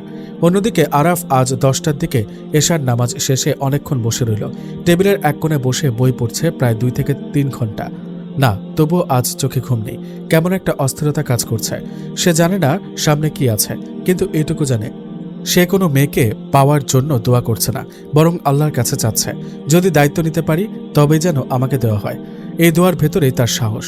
রাত গভীর, 2টি আলাদা ঘর, 2টি আলাদা জীবন, কিন্তু সিদ্ধান্তের ভার এক জায়গায়, আল্লাহর হাতে। আর হয়তো সেখান থেকেই শুরু হয় প্রকৃত ভালোবাসা। তার সূচনা হালাল আর জান্নাত। সুন্নাত মাফিক জাহরা আর আরাফের বিয়েটা সম্পূর্ণ হয়। বিবাহ শেষে আরাফ জাহরাদের বাড়িতে আসে। এই কয়েকদিন সে এখানেই থাকবে। নাহিদা বেগম কাল চলে যাবেন, তাই মেয়ের সাথে গল্পে মজেছেন। সকল কথা উপেক্ষা করে তিনি একসময় বলে উঠলেন, নাবিলা, পড়াশোনা করা তো দোষের কিছু না, তুই কলেজে ভর্তি হয়ে যা। নাবিলা বলল, মা, যেহেতু চাকরি করবে না তাই আর প্রয়োজন মনে করছি না, আপাতত ইসলামিক স্টাডিতেই মনোযোগ দিতে চাচ্ছি। নাহিদা বেগম নারাজ হয়ে বললেন, দেখ, জাহরা তো পড়াশোনা করছে, হোক সেটা হিফজ, তারপরেও বিয়ের পর অব্যাহত রাখছে। তুই নিজের জীবনটা এভাবে শেষ করিস না, মা। নাবিলা শান্ত কণ্ঠে বলল, জীবন তো আল্লাহর দেওয়া আমানত, আর আমিও তো জাহরার মতো ইসলামিক পড়াশোনা কন্টিনিউ করতে চাচ্ছি। নাহিদা বেগম বললেন, এটা দুনিয়া। জাহরার ডজনখানেক সার্টিফিকেট থাকবে আর তুই থাকবি অচল। সে মাদ্রাসার খেদমত করতে পারবে আর তুই কিছুই পারবি না। এই যুগে এসএসসি সার্টিফিকেটের মূল্য নেই বললেই চলে। একবার ভেবে দেখ। নাবিলা কিছু একটা ভেবে বলল, খারাপ বলনি, আমি তোমার জামাইয়ের সাথে কথা বলবো। নাহিদা বেগম তৃপ্তির হাসি দিলেন। তিনি যেন সফল। বলা বাহুল্য, এমন চিন্তা চেতনার কারণেই আজ সমাজের এমন অবনতি। সংসারের অশান্তির একটি মূল কারণ হল তৃতীয় পক্ষের অযৌক্তিক কথা শোনা। নাবিলা রুমে এসে কিছুক্ষণ চুপ করে বসে রইল। ইসমাইল নাবিলাকে প্রশ্ন করল, কিছু কি হয়েছে? নাবিলা হালকা হেসে বলল, সরাসরি বলছি, আমি কলেজে ভর্তি হতে চাই। ইসমাইল কিছুটা দুঃখ পেল বোধ হয়। সে ভারাক্রান্ত কণ্ঠে বলল, এই রাজধানীর কলেজগুলোতে কি পরিপূর্ণ পর্দা করতে পারবে? আর যদি আমি নিষেধ করি তবে কি করবে? নাবিলা বলল, পারবো, আর আপনি বারণ করলে অন্য উপায় বেছে নেব। তারপরও নিজের যোগ্যতার জন্য লড়াই করে যাব। ইসমাইল কিছু বলল না। সে জানে পরিপূর্ণ পর্দা করে হয়তো জেনারেলে শান্তিতে দিন কাটানো সম্ভব নয়। সে তার সংসারে অশান্তি চায় না। হঠাৎ রুম জুড়ে নীরবতা নেমে এলো। দেওয়ালের ঘড়ির টিকটিক শব্দটা যেন স্পষ্ট শোনা যাচ্ছিল। ইসমাইল ধীরে ধীরে জানলার পাশে গিয়ে দাঁড়ালো। বাইরে রাত নেমেছে, দূরের শহরের আলো ঝাপসা হয়ে চলছে। কিছুক্ষণ নীরব থেকে সে বলল, নাবিলা, আমি কখনো তোমার স্বপ্নের বিরুদ্ধে না, কিন্তু একটা জিনিস বোঝো, সব স্বাধীনতা মানুষের জন্য কল্যাণকর হয় না। নাবিলা চুপ করে রইল। ইসমাইল আবার বলল, ইসলাম নারীদের জ্ঞান অর্জন থেকে বারণ করেনি, বরং উৎসাহ দিয়েছে। কিন্তু সেই জ্ঞান যদি ধীরে ধীরে আল্লাহ থেকে দূরে নিয়ে যায়, পর্দা ভাঙে, অন্তর বদলে দেয়, তখন? নাবিলা নিচের দিকে তাকিয়ে রইল। ইসমাইল ধীরে কোরআনের একটি আয়াত তিলাওয়াত করল। আর মুমিন নারীদেরকে বলুন তারা যেন তাদের দৃষ্টিকে সংযত রাখে এবং নিজেদের লজ্জাস্থানের হেফাজত করে। তারা যেন যা সাধারণত প্রকাশ থাকে তা ছাড়া তাদের সৌন্দর্য প্রকাশ না করে। সূরা আন-নূর আয়াত 31। তারপর শান্ত কণ্ঠে বলল, আল্লাহ নারীদের অসম্মান করতে বলেননি, বরং সম্মান রক্ষা করতে বলেছেন। আজকের সমাজে পর্দা ধরে রাখা কত কঠিন তুমি নিজেও জানো। নাবিলার চোখে এক অদ্ভুত দ্বিধা। ইসমাইল আবার বলল, তুমি যদি এমন কোনো জায়গায় পড়তে পারো যেখানে দিনের পরিবেশ থাকবে, পর্দা বজায় রাখা সহজ হবে, আমি কখনো বাধা দেব না। কিন্তু আমি ভয় পাই এই শহর মানুষকে ধীরে ধীরে বদলে দেয়। নাবিলা ধীরে বলল, আপনি কি মনে করেন আমি বদলে যাব? ইসমাইল সাথে সাথে উত্তর দিল না, সে শুধু দীর্ঘশ্বাস ফেলল। মানুষ নিজের অজান্তে বদলে যায় নাবিলা, শয়তান একদিনে কাউকে বদলায় না, ধীরে ধীরে বদলায়। তারপর সে আবার বলল, হে মুমিনগণ, তোমরা নিজেদেরকে এবং তোমাদের পরিবার পরিজনকে সেই আগুন থেকে রক্ষা করো যার জ্বালানি হবে মানুষ ও পাথর। সূরা আত-তাহরিম আয়াত 6। ইসমাইলের কণ্ঠ ভারী হয়ে এলো। একজন স্বামী হিসেবে আল্লাহ একদিন আমাকে প্রশ্ন করবেন, আমি কি আমার পরিবারকে নিরাপদ রাখার চেষ্টা করছি কিনা? আমি সেই ভয়টাই পাই। নাবিলার বুকের ভেতরটা হঠাৎ কেঁপে উঠল। সে বুঝতে পারছে ইসমাইল তাকে আটকে দিতে চায় না, বরং হারানোর ভয় পাচ্ছে। তারপরও তার ভেতরের স্বাধীনতার লড়াই থামতে নারাজ। জানলার বাইরে ঠান্ডা বাতাস বইছে। রাত যত গভীর হচ্ছে তাদের কথাগুলো যেন তত গভীরে পৌঁছাচ্ছে। পরদিন সকাল থেকে নাবিলার মুখ ভার। ইসমাইল কয়েকবার কথা বলতে চাইলেও সে ঠিকভাবে উত্তর দিল না। খাবার টেবিলেও অস্বাভাবিক নীরবতা। শেষমেশ নাবিলা চুপ থাকতে না পেরে বলেই ফেলল, আমি বুঝে গেছি, আপনার কাছে আমার ইচ্ছার কোনো মূল্য নেই। ইসমাইল শান্ত স্বরে বলল, এমনটা না নাবিলা, তাহলে? সবসময় শুধু ভয়, সমাজ কি বলবে, মানুষ কি বলবে, আমারও তো একটা জীবন আছে। ইসমাইল দীর্ঘশ্বাস ফেলল। আমিনা বেগম কিছু বললেন না, নীরবে উঠে চলে গেলেন নিজের রুমে। 8-10 জন শাশুড়ির মতো তিনি নন যে স্বামী স্ত্রীর মাঝে কথা বলবেন, বরং তিনি চান স্বামী স্ত্রী নিজেদের সমস্যা নিজেরাই মিটমাট করে নিক। এতে নিজে হস্তক্ষেপ করা মানেই সমস্যা আরও বিস্তৃত লাভ করা। ইসমাইল শান্ত কণ্ঠে বলল, আমি শুধু চাই তুমি নিরাপদে থাকো। নাবিলা তিক্ত হেসে বলল, নিরাপদ মানে 4 দেওয়ালের ভেতরে আটকে থাকা? কথাটা ইসমাইলের বুকে লাগলো, তবুও সে রাগ করল না। কিছুক্ষণ নীরব থেকে বলল, আচ্ছা, তুমি ভর্তি হতে চাও তো? আমি করিয়ে দেব। নাবিলা অবাক হয়ে বলল, সত্যি? তবে একটা কথা, নিজের দিন আর পর্দার সাথে কখনো আপোষ করবে না। নাবিলা তখনও রাগে গুম হয়ে আছে। সে শুধু ছোট্ট করে বলল, ঠিক আছে। 2 দিন পর রাজধানীর বড় একটি কলেজের সামনে দাঁড়িয়ে আছে ইসমাইল আর নাবিলা। চারপাশে অসংখ্য ছেলে মেয়ে, কারো হাতে কফির কাপ, কেউ উচ্চস্বরে হাসছে, কেউ মোবাইলে ভিডিও করছে। আর তাদের মাঝখানে কালো আবায়া, নিকাব আর হাতমোজা পরা নাবিলা যেন সম্পূর্ণ ভিন্ন এক জগতের মানুষ। গেট দিয়ে ঢুকতেই কয়েকজন মেয়ে একে অপরের দিকে তাকিয়ে হাসল। একটা ছেলে পাশের বন্ধুকে কোনোই মেরে ফিসফিস করে বলল, আরে ভাই, এ আবার কোন যুগ থেকে আসছে? আরেকজন নিচু স্বরে বলল, এরা আবার কলেজেও পড়ে নাকি? কথাগুলো খুব আস্তে বলা হলেও নাবিলার কানে ঠিকই পৌঁছালো। তার বুকের ভেতরটা ধক করে উঠল। সে হঠাৎ অনুভব করল সবাই তার দিকে এমনভাবে তাকাচ্ছে যেন সে খুব অস্বাভাবিক কেউ, যেন সে অপরাধী। নাবিলা অনিচ্ছায় নিজের নিকাবটা ঠিক করল। তার হাত কাঁপছে। ইসমাইল সবকিছু লক্ষ্য করছিল। তার বুকেও অদ্ভুত কষ্ট হচ্ছিল। সে ধীরে বলল, ভয় পাচ্ছ? নাবিলার সাথে সাথে উত্তর দিল না, কিন্তু তার চোখের ভেতরের অস্থিরতা সব বলে দিচ্ছিল। কলেজের করিডোর দিয়ে হাঁটার সময় কয়েকজন মেয়ের কথা আবার ভেসে এলো। এত পর্দা করে আবার জেনারেলে পড়তে আসছে কেন? দম বন্ধ লাগে না নাকি? নাবিলার পা ধীরে ধীরে থেমে গেল। সে চারপাশে তাকালো। এখানে কেউ তাকে চেনে না, কেউ তার বিশ্বাস বোঝে না, কেউ তার পর্দাকে সম্মান করছে না। তার মনে হচ্ছিল সে যেন ভুল জায়গায় চলে এসেছে। হঠাৎ তার মনে পড়ে গেল ইসমাইলের সেই কথাটা, এই শহর মানুষকে ধীরে ধীরে বদলে দেয়। নাবিলার বুকের ভেতর অদ্ভুত ভয় জমতে শুরু করলো। প্রথমবারের মতো সে নিজেই বিভ্রান্ত হয়ে গেল। কলেজের অফিস রুম থেকে ভর্তি সংক্রান্ত সব কাজ শেষ হতে হতে দুপুর হয়ে গেল। পুরো সময়টাতে নাবিলা খুব কম কথা বলেছে। চারপাশের মানুষগুলোর দৃষ্টি যেন তাকে ভেতর থেকে অস্বস্তিতে ভরিয়ে তুলেছিল। একসময় ইসমাইল বলল, চলো তোমাকে শোরুমটা দেখিয়ে দিই। নাবিলা নিঃশব্দে তার পাশে হাঁটতে লাগলো। করিডোর দিয়ে যাওয়ার সময় দেওয়ালে টাঙানো বিভিন্ন অনুষ্ঠানের পোস্টার চোখে পড়ল। কোথাও ফ্রেশার্স পার্টি, কোথাও কালচারাল নাইট। কোথাও ছেলে মেয়েদের একসাথে ছবি। নাবিলার বুকের ভেতরটা আবার মোচড় দিয়ে উঠল। সে ধীরে বলল, এখানে কি সবাই এমন? ইসমাইল কিছুক্ষণ চুপ থেকে বলল, সবাই একরকম না, কিন্তু পরিবেশ অনেক কিছু বদলে দেয়। নাবিলা এবার বিরক্ত হয়ে বলল, তাহলে আমাকে আনলেন কেন? ইসমাইল থেমে গেল, তার চোখে ক্লান্তি স্পষ্ট। কারণ আমি চাই না তুমি মনে করো আমি তোমার স্বপ্ন কেড়ে নিয়েছি। তোমার চয়েস করা কলেজেই আমি তোমাকে নিয়ে এসেছি। আমি সত্যি দুঃখ পেয়েছি নাবিলা তোমার এহেন ব্যবহারে। নাবিলা উত্তর দিল না। ঠিক তখনই পাশ দিয়ে কয়েকজন মেয়ে হেসে হেসে চলে গেল। তাদের একজন নাবিলার দিকে তাকিয়ে বলল, আপু, আপনি কি মাদ্রাসা থেকে ভুল করে এখানে চলে এসেছেন? সাথে সাথে সবাই হেসে উঠল। নাবিলার মাথা নিচু হয়ে গেল। সে জীবনে প্রথমবার নিজের পর্দা নিয়ে এতটা অস্বস্তি অনুভব করল। ইসমাইলের চোয়াল শক্ত হয়ে উঠল, তবুও সে নিজেকে নিয়ন্ত্রণ করল। শুধু শান্ত স্বরে বলল, অন্যের কথা হৃদয়ে নিও না। নাবিলা কষ্টভরা চোখে তাকালো। সহজ আপনার জন্য, আমাকে তো সহ্য করতে হচ্ছে। ইসমাইল কিছু বলল না, কারণ সে জানে এই কষ্টটা বাস্তব। তবে এই পথ নাবিলা নিজেই বেছে নিয়েছে। ক্লাসরুমে ঢুকতেই অনেকের দৃষ্টি আবার তাদের দিকে ফিরল। কেউ অবাক, কেউ কৌতূহলী, কেউ বিদ্রুপের হাসি নিয়ে তাকিয়ে আছে। নাবিলা ধীরে ধীরে শেষের দিকে একটি বেঞ্চে গিয়ে বসল। তার মনে হচ্ছিল এই পুরো রুমে সে একা। একটু পর একজন মেয়ে এসে পাশে বসল। মেয়েটার হিজাব ছিল, তবে পর্দা সম্পূর্ণ না। সে মুচকি এসে বলল, আমি মেহেরিন, ভয় পেও না। প্রথম প্রথম সবারই অদ্ভুত লাগে। নাবিলা কিছুটা অবাক হলো। তুমি আমার সাথে বসলে? মেহরিন হেসে বলল, কেন? তোমার পাশে বসলে কি আমি পুরনো যুগে চলে যাব? নাবিলার মুখে অল্প হাসি ফুটল বহুক্ষণ পর। মেহরিন আবার বলল, মানুষ তাকাবে, কথা বলবে, কিন্তু একটা কথা মনে রেখো, তুমি যদি আল্লাহর জন্য কিছু করো তাহলে শুরুতে সবসময় মানুষ অদ্ভুত ভাববে। নাবিলা চুপ হয়ে গেল। হঠাৎ তার মনে পড়ল কোরআনের সেই আয়াত, আর যদি তুমি পৃথিবীর অধিকাংশ মানুষের কথা মানো তবে তারা তোমাকে আল্লাহর পথ থেকে বিচ্যুত করে দেবে। সূরা আল আনআম আয়াত 116। তার বুকের ভেতর অদ্ভুত একটা অনুভূতি জাগল। সম্ভবত এটাই ছিল তার প্রথম পরীক্ষা। রাত গভীর, চারপাশের স্তব্ধতা। জানলার বাইরে আকাশ জুড়ে অসংখ্য তারা ছড়িয়ে আছে। অথচ মানুষের জীবনের আকাশে কখনো কখনো এমন কিছু সময় আসে যখন শত আলো থাকলেও অন্তরের অন্ধকার কাটে না। নাবিলা বিছানার এক কোণে বসেছিল, চোখ দুটি লাল। গত 1 মাসে সে এমন কিছু বাস্তবতার মুখোমুখি হয়েছে যার জন্য সে প্রস্তুত ছিল না। মানুষের কটূক্তি, তাচ্ছিল্য, বিদ্রূপ সবকিছু মিলিয়ে তার হৃদয়টা যেন ক্ষতবিক্ষত হয়ে গেছে। সে ভাবত জ্ঞান অর্জনের পথ মানেই সম্মানের পথ, কিন্তু আজ সে উপলব্ধি করছে সত্যের পথে হাঁটলে সবসময় মানুষ সম্মান দেয় না। অনেক সময় মানুষ সেই পথের পথিককেই অপরাধী বানিয়ে ফেলে। তার মনে পড়ে গেল আল্লাহ তাআলার বাণী, তোমরা কি মনে করো যে তোমরা জান্নাতে প্রবেশ করবে অথচ তোমাদের পূর্ববর্তীদের ন্যায় পরীক্ষা তোমাদের কাছে আসবে না? সূরা আল বাকারা আয়াত 214। চোখ বন্ধ করল নাবিলা। এই 1 মাসে যেন সে বহু বছরের শিক্ষা লাভ করেছে। বাইরের পৃথিবী তাকে শিখিয়েছে মানুষের সন্তুষ্টি অর্জন করা সহজ নয়, কিন্তু আল্লাহর সন্তুষ্টির পথ আরও মূল্যবান।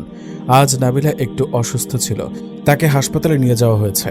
হাসপাতাল থেকে ফিরে আসার পর থেকে তার হৃদয়ে এক নতুন অনুভূতির জন্ম হয়েছে। সে মা হতে চলেছে। একটি নতুন প্রাণ তার ভেতর বেড়ে উঠছে, একটি হৃদস্পন্দন, একটি ভবিষ্যৎ, একটি আমানত। ইসমাইল চুপচাপ পাশে বসে আছে। তার দৃষ্টি বারবার নাবিলার দিকে চলে যাচ্ছে। আজ তার মনে কেবল একটি কথাই ঘুরপাক খাচ্ছে, সে মেয়েটি এখন শুধু আমার স্ত্রী নয়, সে আমার সন্তানের মা। রাসূলুল্লাহ সাল্লাল্লাহু আলাইহি ওয়াসাল্লাম বলেছেন, তোমাদের মধ্যে সেই ব্যক্তি উত্তম যে তার পরিবারের কাছে উত্তম। তিরমিজি শরীফের হাদিস। ইসমাইল সবসময় এই হাদিসটিকে নিজের জীবনের অংশ বানানোর চেষ্টা করেছে, কারণ সে জানে একজন পুরুষের প্রকৃত চরিত্র ঘরের ভেতরেই প্রকাশ পায়, মানুষের সামনে নয়। রাতের নীরবতা ভেঙে ইসমাইল বলল, হুমায়রা, একটা কথা বলবো? নাবিলা ধীরে মাথা তুলল। জি। জীবনে কখনো মানুষের জন্য নিজের রবকে হারিয়ে ফেলো না। নাবিলা চুপ করে শুনতে লাগলো। ইসমাইল বলল, আজ যারা তোমাকে নিয়ে হাসাহাসি করেছে, কিয়ামতের দিন তারা তোমার কোনো উপকার করতে পারবে না। কিন্তু আল্লাহ যদি তোমার ওপর সন্তুষ্ট হন তাহলে পুরো দুনিয়া তোমার বিরুদ্ধে গেলেও তুমি সফল। নাবিলার বুক কেঁপে উঠল। সে আস্তে করে বলল, আমি অনেক ভুল করেছি, তাই না? ইসমাইল না সূচক মাথা নাড়ল। ভুল তো আদম সন্তান সবাই করে, কিন্তু উত্তম তারা যারা ভুল বুঝতে পেরে ফিরে আসে। নাবিলার চোখ বেয়ে অশ্রু গড়িয়ে পড়ল। সে ফিসফিস করে বলল, আমি শুধু স্বাধীনতা খুঁজেছি।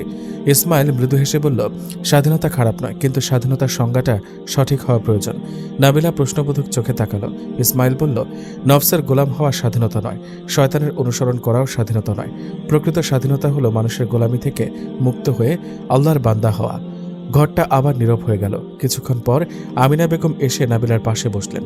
তার চোখে ছিল মাতৃত্বের মমতা। তিনি বললেন, মা জানো, একজন নারী যখন মা হয় তখন আল্লাহ তাকে এমন একটি মর্যাদা দান করেন যা পৃথিবীর কোনো পদমর্যাদার সঙ্গে তুলনা করা যায় না।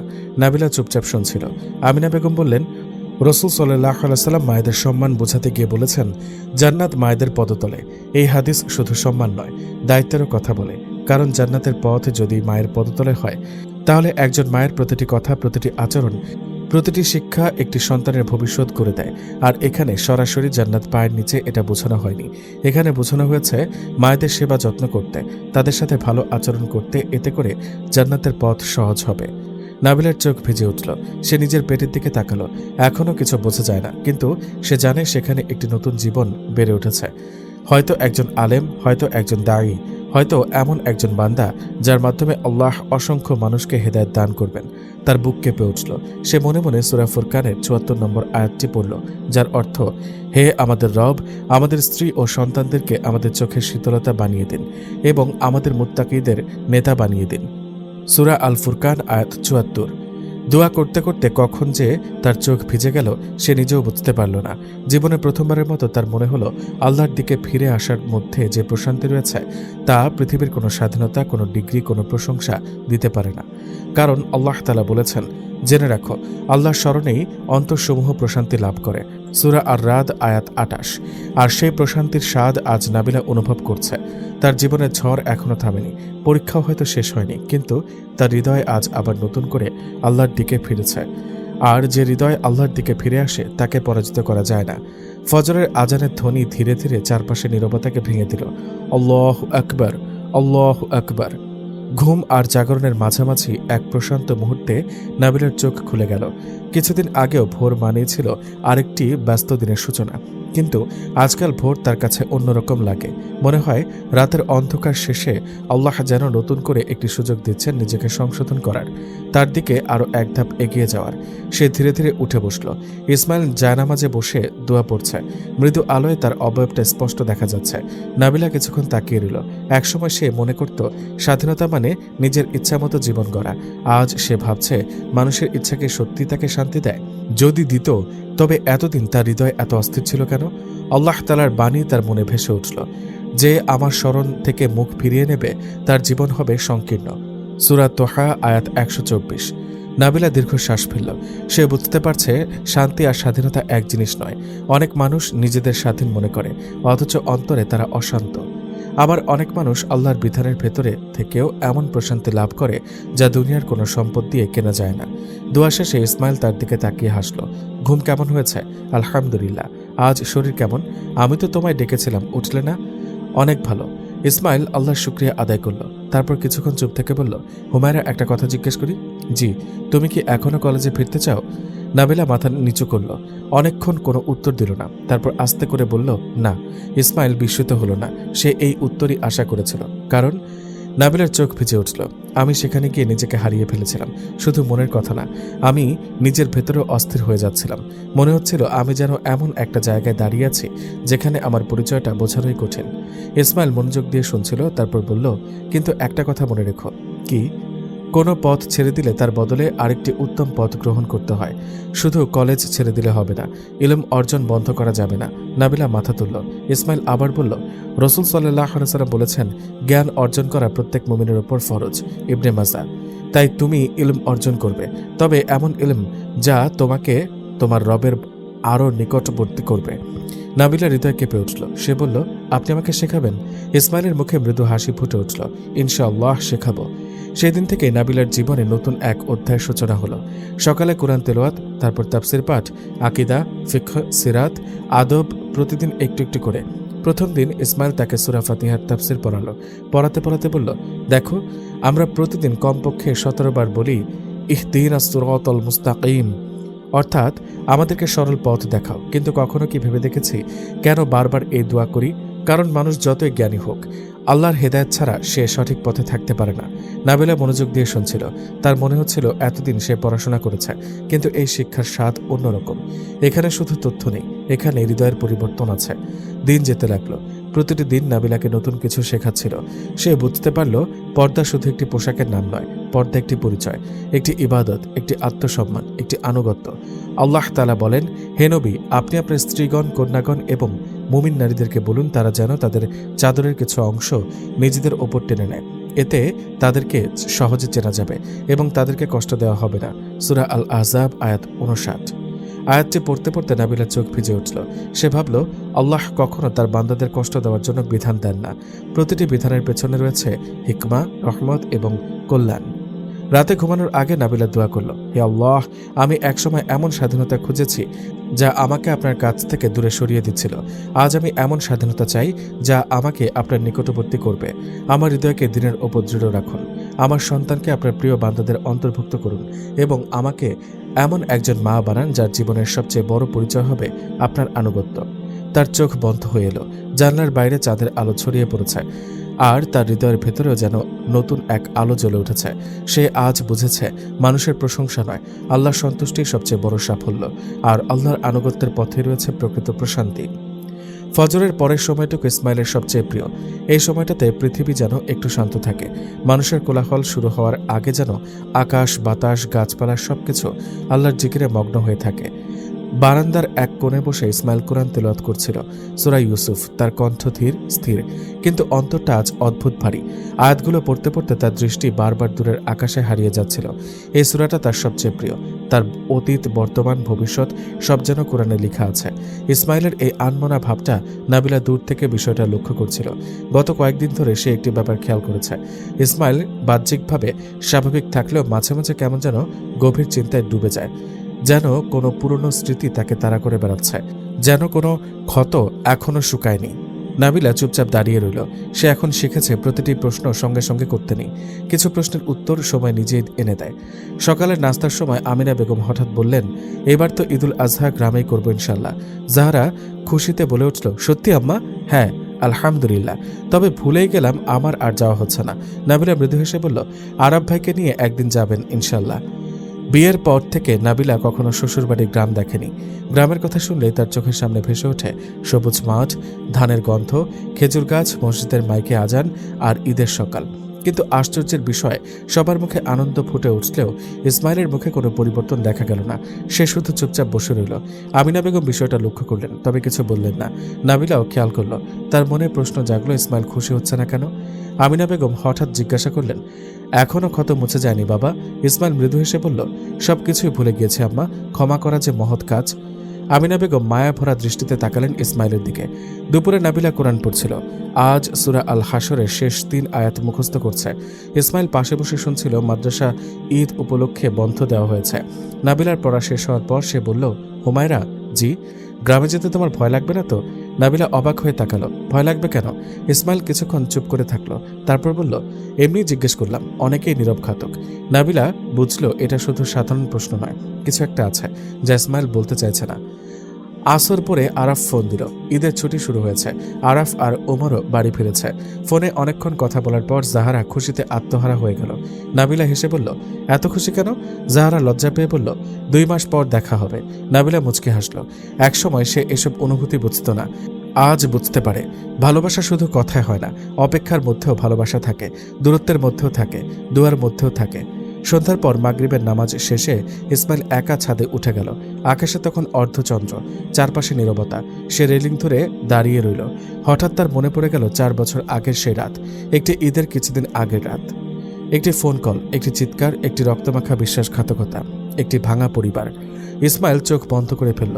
তার বুকের ভেতরটা মোচড় দিয়ে উঠল। না, সে এখনো ভুলতে পারেনি। 4 বছর পেরিয়ে গেছে, তবুও ভুলতে পারেনি। আল্লাহ তাআলা বলেন, নিশ্চয়ই কষ্টের সাথে রয়েছে স্বস্তি। এই আয়াত সে বহুবার পড়েছে, বহুবার নিজেকে বোঝানোর চেষ্টা করেছে, তবুও কিছু স্মৃতি মানুষকে আজীবন বহন করতে হয়। রাতে নাবিলা ঘুমাতে পারছিল না, ইসমাইলও জেগেছিল। ঘরের বাতি নিভিয়ে দেওয়া হয়েছে, তবুও দুজনের কারো চোখে ঘুম নেই। অনেকক্ষণ পর নাবিলা ধীরে বলল, আপনি কি কিছু নিয়ে চিন্তিত? ইসমাইল উত্তর দিল না। নাবিলা আবার বলল, আমাকে বলতে পারেন। কিছুক্ষণের নীরবতা। তারপর ইসমাইল মৃদুকণ্ঠে বলল, তুমি কি জানো আমরা 4 বছর গ্রামে যাইনি? জানি। কেন জানি জানো? না। ইসমাইল দীর্ঘশ্বাস ফেলল। জানলার বাইরে তাকিয়ে রইল। তার কণ্ঠ ভারী হয়ে এলো। কিছু জায়গা আছে যেখানে গেলে মানুষ পুরনো স্মৃতির মধ্যে হারিয়ে যায়। নাবিলা চুপচাপ শুনছিল। আর কিছু স্মৃতি আছে যেগুলো মানুষ ভুলতে চাইলেও ভুলতে পারে না। নাবিলার বুক কেঁপে উঠল। সে আর কিছু জিজ্ঞেস করল না, কারণ সে বুঝতে পারছে এখানে কোনো গভীর কষ্ট লুকিয়ে আছে। পরদিন সকালে ঈদের কেনাকাটার প্রস্তুতি শুরু হলো। আমিনা বেগম তালিকা তৈরি করছেন। জাহারা নিজের জিনিসপত্র গোছাচ্ছে। আরাফও আসবে কিছুক্ষণের মধ্যে তাকে নিতে, সাথে আরাফের মা বাবাও আসবে। সবাই ব্যস্ত, শুধু ইসমাইল মাঝে মাঝে থেমে যাচ্ছে, কোনো কিছু ভাবছে, আবার স্বাভাবিক হওয়ার চেষ্টা করছে। নাবিলা বিষয়টা দেখছে, তার অন্তর বলছে এই গ্রামের সঙ্গে কোনো রহস্য জড়িয়ে আছে, কোনো ঘটনা, কোনো মানুষ, কিংবা এমন কোনো স্মৃতি যার নাম উচ্চারণ করতেও ইসমাইল কষ্ট পায়। সেদিন রাতে তাহাজ্জুদের পর ইসমাইল দীর্ঘ সময় দোয়া করল। তার চোখ ভিজে উঠেছিল। নাবিলা দূর থেকে দেখছিল। সে শুনতে পেল ইসমাইল বারবার একটি কথাই বলছে, হে আল্লাহ, এবার যেন সবকিছু সহজ করে দেন। হে আল্লাহ, অতীতের পরীক্ষাকে আবার ফিরিয়ে আনবেন না। হে আল্লাহ, আমার পরিবারকে হেফাজত করুন। নাবিলার শরীর কেঁপে উঠল। কেন সে এমন দোয়া করছে? কোন পরীক্ষার কথা বলছে? কিসের ভয়, কিসের স্মৃতি?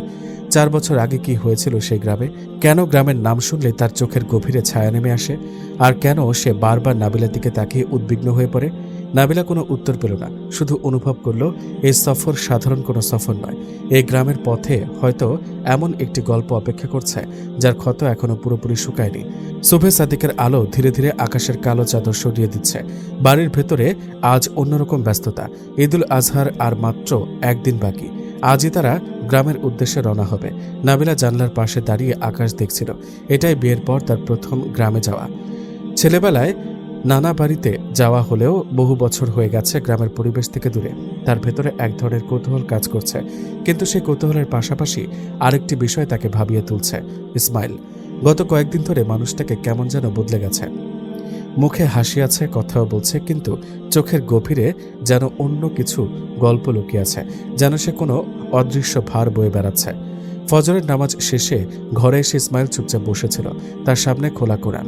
সে সূরা আল বাকারার একটি আয়াত বারবার পড়ছিল। আর তোমরা ধৈর্য ও সালাতের মাধ্যমে সাহায্য প্রার্থনা করো। সূরা আল বাকারা আয়াত 45। কিছু আয়াত মানুষ শুধু পড়ে না, নিজের জীবনের সঙ্গে মিলিয়ে অনুভব করে। ইসমাইলের অবস্থাও তেমন। নাবিলা দূর থেকে দেখছিল। তার মনে হলো ইসমাইল যেন কোনো অদেখা যুদ্ধের জন্য নিজেকে প্রস্তুত করছে। জাহরা আজ চলে গিয়েছে। সে আরাফের বাড়িতে ঈদ করবে। বিয়ের আগে নাবিলাকে জড়িয়ে ধরে বলেছিল, ভাবি, ফিরে এসে কিন্তু সব গল্প শুনব। নাবিলা হেসে বলেছিল, ইনশাআল্লাহ। জাহরা চলে যাওয়ার পর বাড়িটা কেমন ফাঁকা ফাঁকা লাগছে। আমিনা বেগমও কয়েকবার দীর্ঘ শ্বাস ফেললেন। মেয়েরা বিয়ের পর এমনই। একদিন যে ঘর তাদের হাসিতে মুখর থাকত, একসময় সেই ঘরে শুধু স্মৃতি থেকে যায়। গাড়ি রওনা দিয়েছে। শহরের উঁচু বিল্ডিংগুলো ধীরে ধীরে পেছনে পড়ে যাচ্ছে। রাস্তার দুই পাশে সবুজ বাড়তে শুরু করেছে। নাবিলা জানলার বাইরে তাকিয়ে আছে। মাঠ, খাল, নদী, গরুর পাল ইত্যাদি ইত্যাদি সবকিছু যেন এক একটা জীবন্ত ছবি। হঠাৎ তার মনে পড়ল আল্লাহ তাআলার বাণী। নিশ্চয়ই আকাশমণ্ডলী ও পৃথিবীর সৃষ্টিতে এবং রাত ও দিনের পরিবর্তনের মধ্যে বোধ সম্পন্ন লোকেদের জন্য নিদর্শন রয়েছে। সূরা আল ইমরান আয়াত 190। সে মনে মনে সুবহানাল্লাহ তাসবিহ পড়তে লাগলো। আল্লাহ কত সুন্দর করে পৃথিবী সৃষ্টি করেছেন। অনেকক্ষণ পর নাবিলা লক্ষ্য করল ইসমাইল প্রায় কথা বলছেই না। সে শুধু বাইরে তাকিয়ে আছে, মাঝে মাঝে গভীর নিঃশ্বাস ফেলছে। নাবিলা ধীরে বলল, শরীর খারাপ? না। তাহলে এত চুপচাপ কেন? ইসমাইল মুচকি হাসার চেষ্টা করল। এমনি। নাবিলা আর কিছু বলল না, কিন্তু তার মনে হলো এই এমনির ভেতরে অনেক কিছু লুকিয়ে আছে। যতই গ্রামের দিকে এগোচ্ছে ততই ইসমাইলের নীরবতা বাড়ছে। একসময় গাড়ি একটি পুরনো সেতুর ওপর উঠল। সেতুটি দেখার সঙ্গে সঙ্গে ইসমাইলের মুখের রং বদলে গেল। তার হাত শক্ত হয়ে উঠল। চোখে এক ঝলক আতঙ্ক দেখা দিল। মাত্র কয়েক সেকেন্ড, তারপর আবার নিজেকে স্বাভাবিক করে নিল। কিন্তু নাবিলা দেখে ফেলেছে সবটাই। তার বুকের ভেতর কেমন অস্বস্তি জমতে শুরু করলো। এই সেতুর সঙ্গে কি কোনো স্মৃতি জড়িয়ে আছে?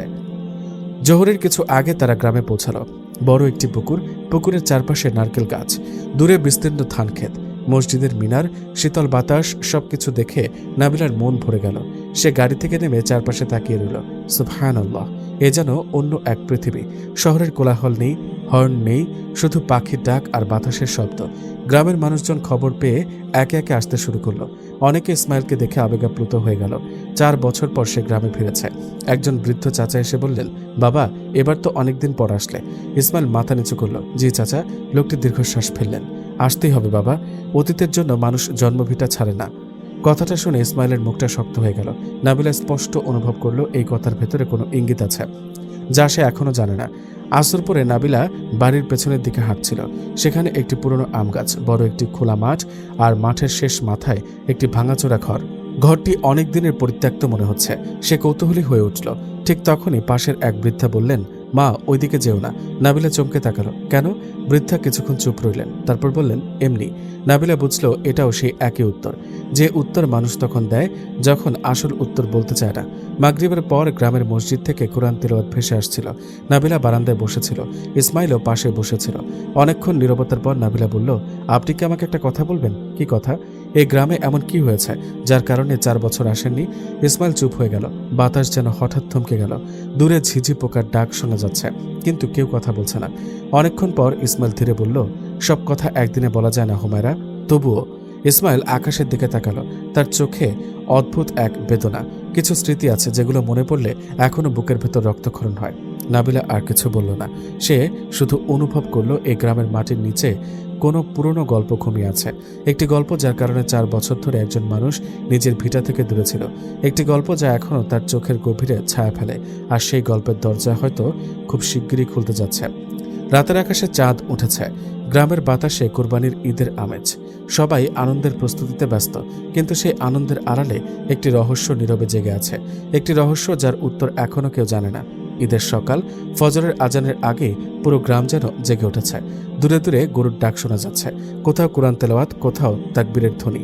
আল্লাহু আকবার, আল্লাহু আকবার, লা ইলাহা ইল্লাল্লাহু ওয়াল্লাহু আকবার, আল্লাহু আকবার, ওয়ালিল্লাহিল হামদ।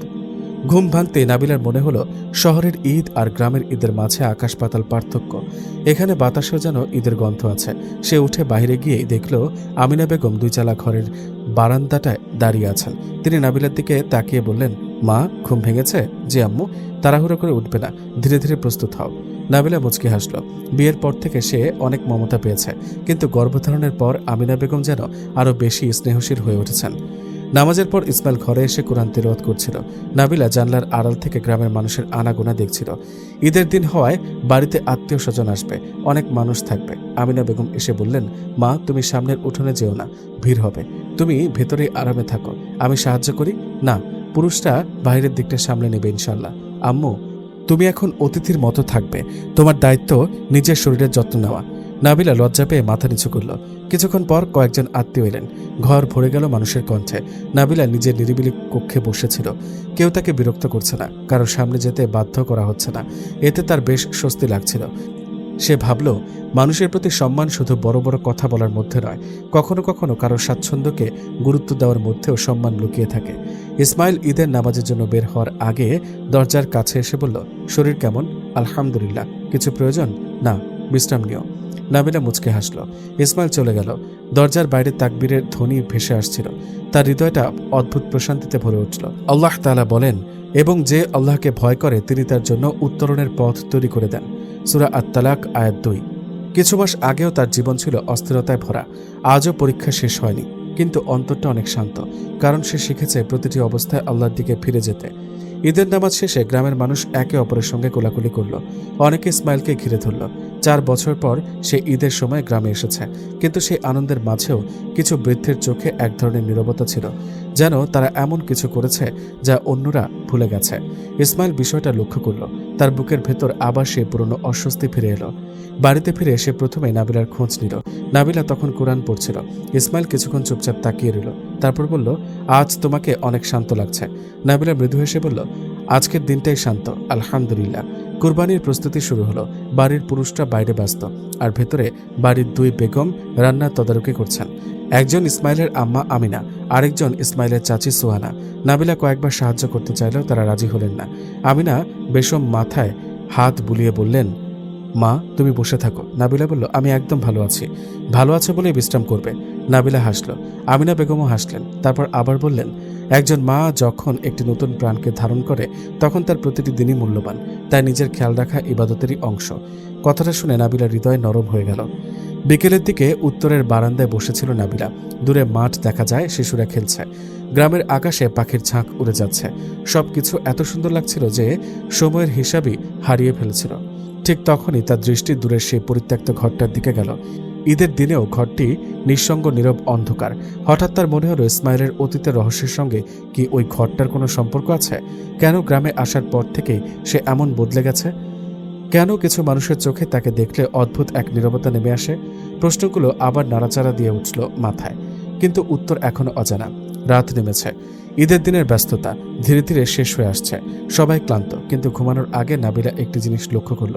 ইসমাইল একা বারান্দায় দাঁড়িয়ে আছে, তার দৃষ্টি গ্রামের শেষ প্রান্তে, ঠিক সেই দিকে যেদিকে রয়েছে সেই পুরনো ভাঙা ঘর। চাঁদের আলোয় তার মুখটা স্পষ্ট দেখা যাচ্ছে। সেখানে আনন্দ নেই, বরং বহু বছরের চাপা বেদনার ছাপ। নাবিলার বুক কেঁপে উঠল। আজ ঈদের দিন, তবুও একজন মানুষ কেন অতীতের ছায়া থেকে বের হতে পারছে না? 4 বছর আগে আসলে কি হয়েছিল, আর কেন সেই ঘটনা এখনো ইসমাইলকে তাড়া করে বেড়ায়? রহস্যের দরজা যেন ধীরে ধীরে খুলছে, কিন্তু ভেতরে কি আছে তা এখনো কেউ জানে না। সকালের আলো তখনও পুরোপুরি নামেনি।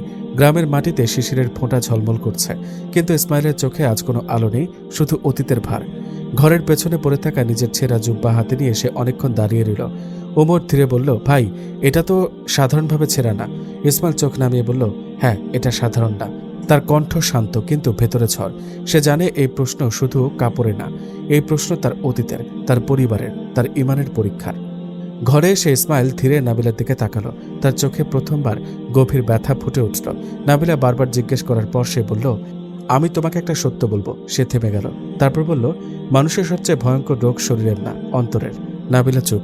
ইসমাইল বলল, হিংসা বা হাসাদ এমন এক আগুন যা আগে হিংসুকের অন্তরকে জ্বালায়, তারপর অন্যকে ক্ষতিগ্রস্ত করে। তারপর সে কোরআনের আয়াত পড়ল, বরং তারা কি মানুষকে হিংসা করে আল্লাহ তার অনুগ্রহে যা তাদের দিয়েছেন তার কারণে? সূরা আন-নিসা আয়াত 54। আল্লাহ নিজেই বলেছেন, হিংসা মানুষের ধ্বংস ডেকে আনে। ইসমাইল ধীরে বসে পড়ল, তার কণ্ঠ আরো ভারী হলো। ইসলামে জাদুর অস্তিত্ব অস্বীকার করা যায় না। আল্লাহ তাআলা বলেন, তারা এমন জাদু শিখত যা স্বামী স্ত্রীর মাঝে বিচ্ছেদ ঘটাত। সূরা আল বাকারা আয়াত 102। কিন্তু মনে রেখো, জাদু কখনো আল্লাহর ইচ্ছার বাইরে কাজ করতে পারে না, কারণ তারা আল্লাহর অনুমতি ছাড়া কাউকে ক্ষতি করতে পারে না। সূরা আল বাকারা আয়াত 102। তার চোখে পানি জমে উঠল। আমরা যেটাকে ভয় পাই আসলে সেটার ক্ষমতা আল্লাহর হাতে। সে একটু থেমে বলল, 2 বছর আগের কথা। তখন আমি দাওরায়ে হাদিসে পড়তাম। সবকিছু স্বাভাবিক ছিল। হঠাৎ আমার শরীর ভেঙে পড়তে শুরু করলো। ক্লান্তি, দুর্বলতা, মানসিক অস্থিরতা। ডাক্তার কিছুই পেল না। সে গভীর নিঃশ্বাস ফেলল। আমি মনে করেছিলাম এটা সাধারণ অসুস্থতা, কিন্তু অবস্থা আরো খারাপ হলো। উস্তাদরা বললেন রুকায়া করতে। নাবিলা ফিসফিস করে বলল, রুকায়া মানে কোরআন দিয়ে চিকিৎসা? ইসমাইল মাথা নেড়ে বলল, হ্যাঁ, কারণ রাসূল সাল্লাল্লাহু আলাইহি সাল্লাম বলেছেন, তোমরা কোরআন দিয়ে চিকিৎসা গ্রহণ করো। ইবনে মাসা। ইসমাইলের কণ্ঠ কেঁপে উঠল। একদিন আমার চাচাতো ভাই ফোন করলো। সে বলল, সে সন্দেহ করছে আমাদের পরিবারের ভেতরে কেউ হিংসার কারণে আমার ক্ষতি করছে। আব্বা তখন গ্রামে দূরের ওই ঘরটায় ছিলেন। তারা গ্রামে এসেছিলেন বেড়াতে। ওই ভিটার ঘরটা আমাদের। আব্বা একদিন শুনতে পান কিছু ষড়যন্ত্রের কথা, যা আমরা কেউই জানি না। তবে গ্রামের অনেকেই জেনে গিয়েছিল এটা কাদের কাজ। এই ষড়যন্ত্রের কথাটা শুনে আব্বা স্ট্রোক করেন। তারপর থেকে তিনি আর আগের মতো ছিলেন না। 2টা বছর অসুস্থতার সাথে যুদ্ধ করে তিনি এইবার রমাদানের ঈদে ইন্তেকাল করলেন। ওহো, বলাই হয়নি, বাবাকেও ওনার মৃত্যুর জন্য কালো জাদু করা হয়েছিল। তবে আল্লাহর অশেষ রহমতে তিনি জাদু থেকে নিরাপদে ছিলেন। তবে মানসিকভাবে ভেঙে পড়েছিলেন বিধায় অসুস্থতা পিছু লেগেই থাকত। ঘর নিস্তব্ধ হয়ে গেল। ইসমাইল ধীরে বলল, তবে আমি আজ কাউকে দোষ দিই না, কারণ ইসলাম আমাকে শিখিয়েছে, হে মুমিনগণ, তোমরা অধিক সন্দেহ থেকে দূরে থাকো, কারণ কিছু সন্দেহ পাপ। সূরা আল হুজরাত আয়াত 12।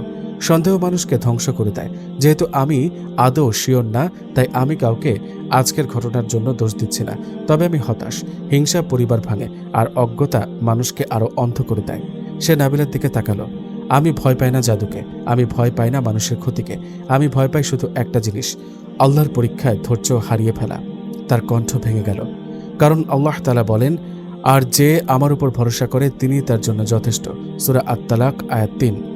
রাতে ইসমাইল একা বসে কোরআন পড়ল। সূরা ফালাকের একটা আয়াত তার বারবার মনে আসছে, আর আমি আশ্রয় চাই অন্ধকার রাতের ক্ষতি থেকে।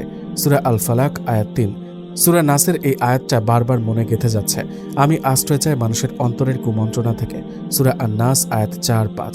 সে কাঁদতে কাঁদতে বলল, হে আল্লাহ, আমার পরিবারকে হেফাজত করো, আমার হৃদয়কে হিংসা থেকে রক্ষা করো। হিংসা মানুষকে শুধু ক্ষতি করে না, মানুষকে মানুষ থেকে বিচ্ছিন্ন করে দেয়। পরদিন ভোরে সিদ্ধান্ত হলো শহরে ফিরে যাবে। নাবিলা ইসমাইলের হাত ধরে বলল, আমি ভয় পাচ্ছি না। ইসমাইল তাকালো, কেন? নাবিলা বলল, কারণ আপনি আল্লাহকে ভরসা করে হাঁটছেন।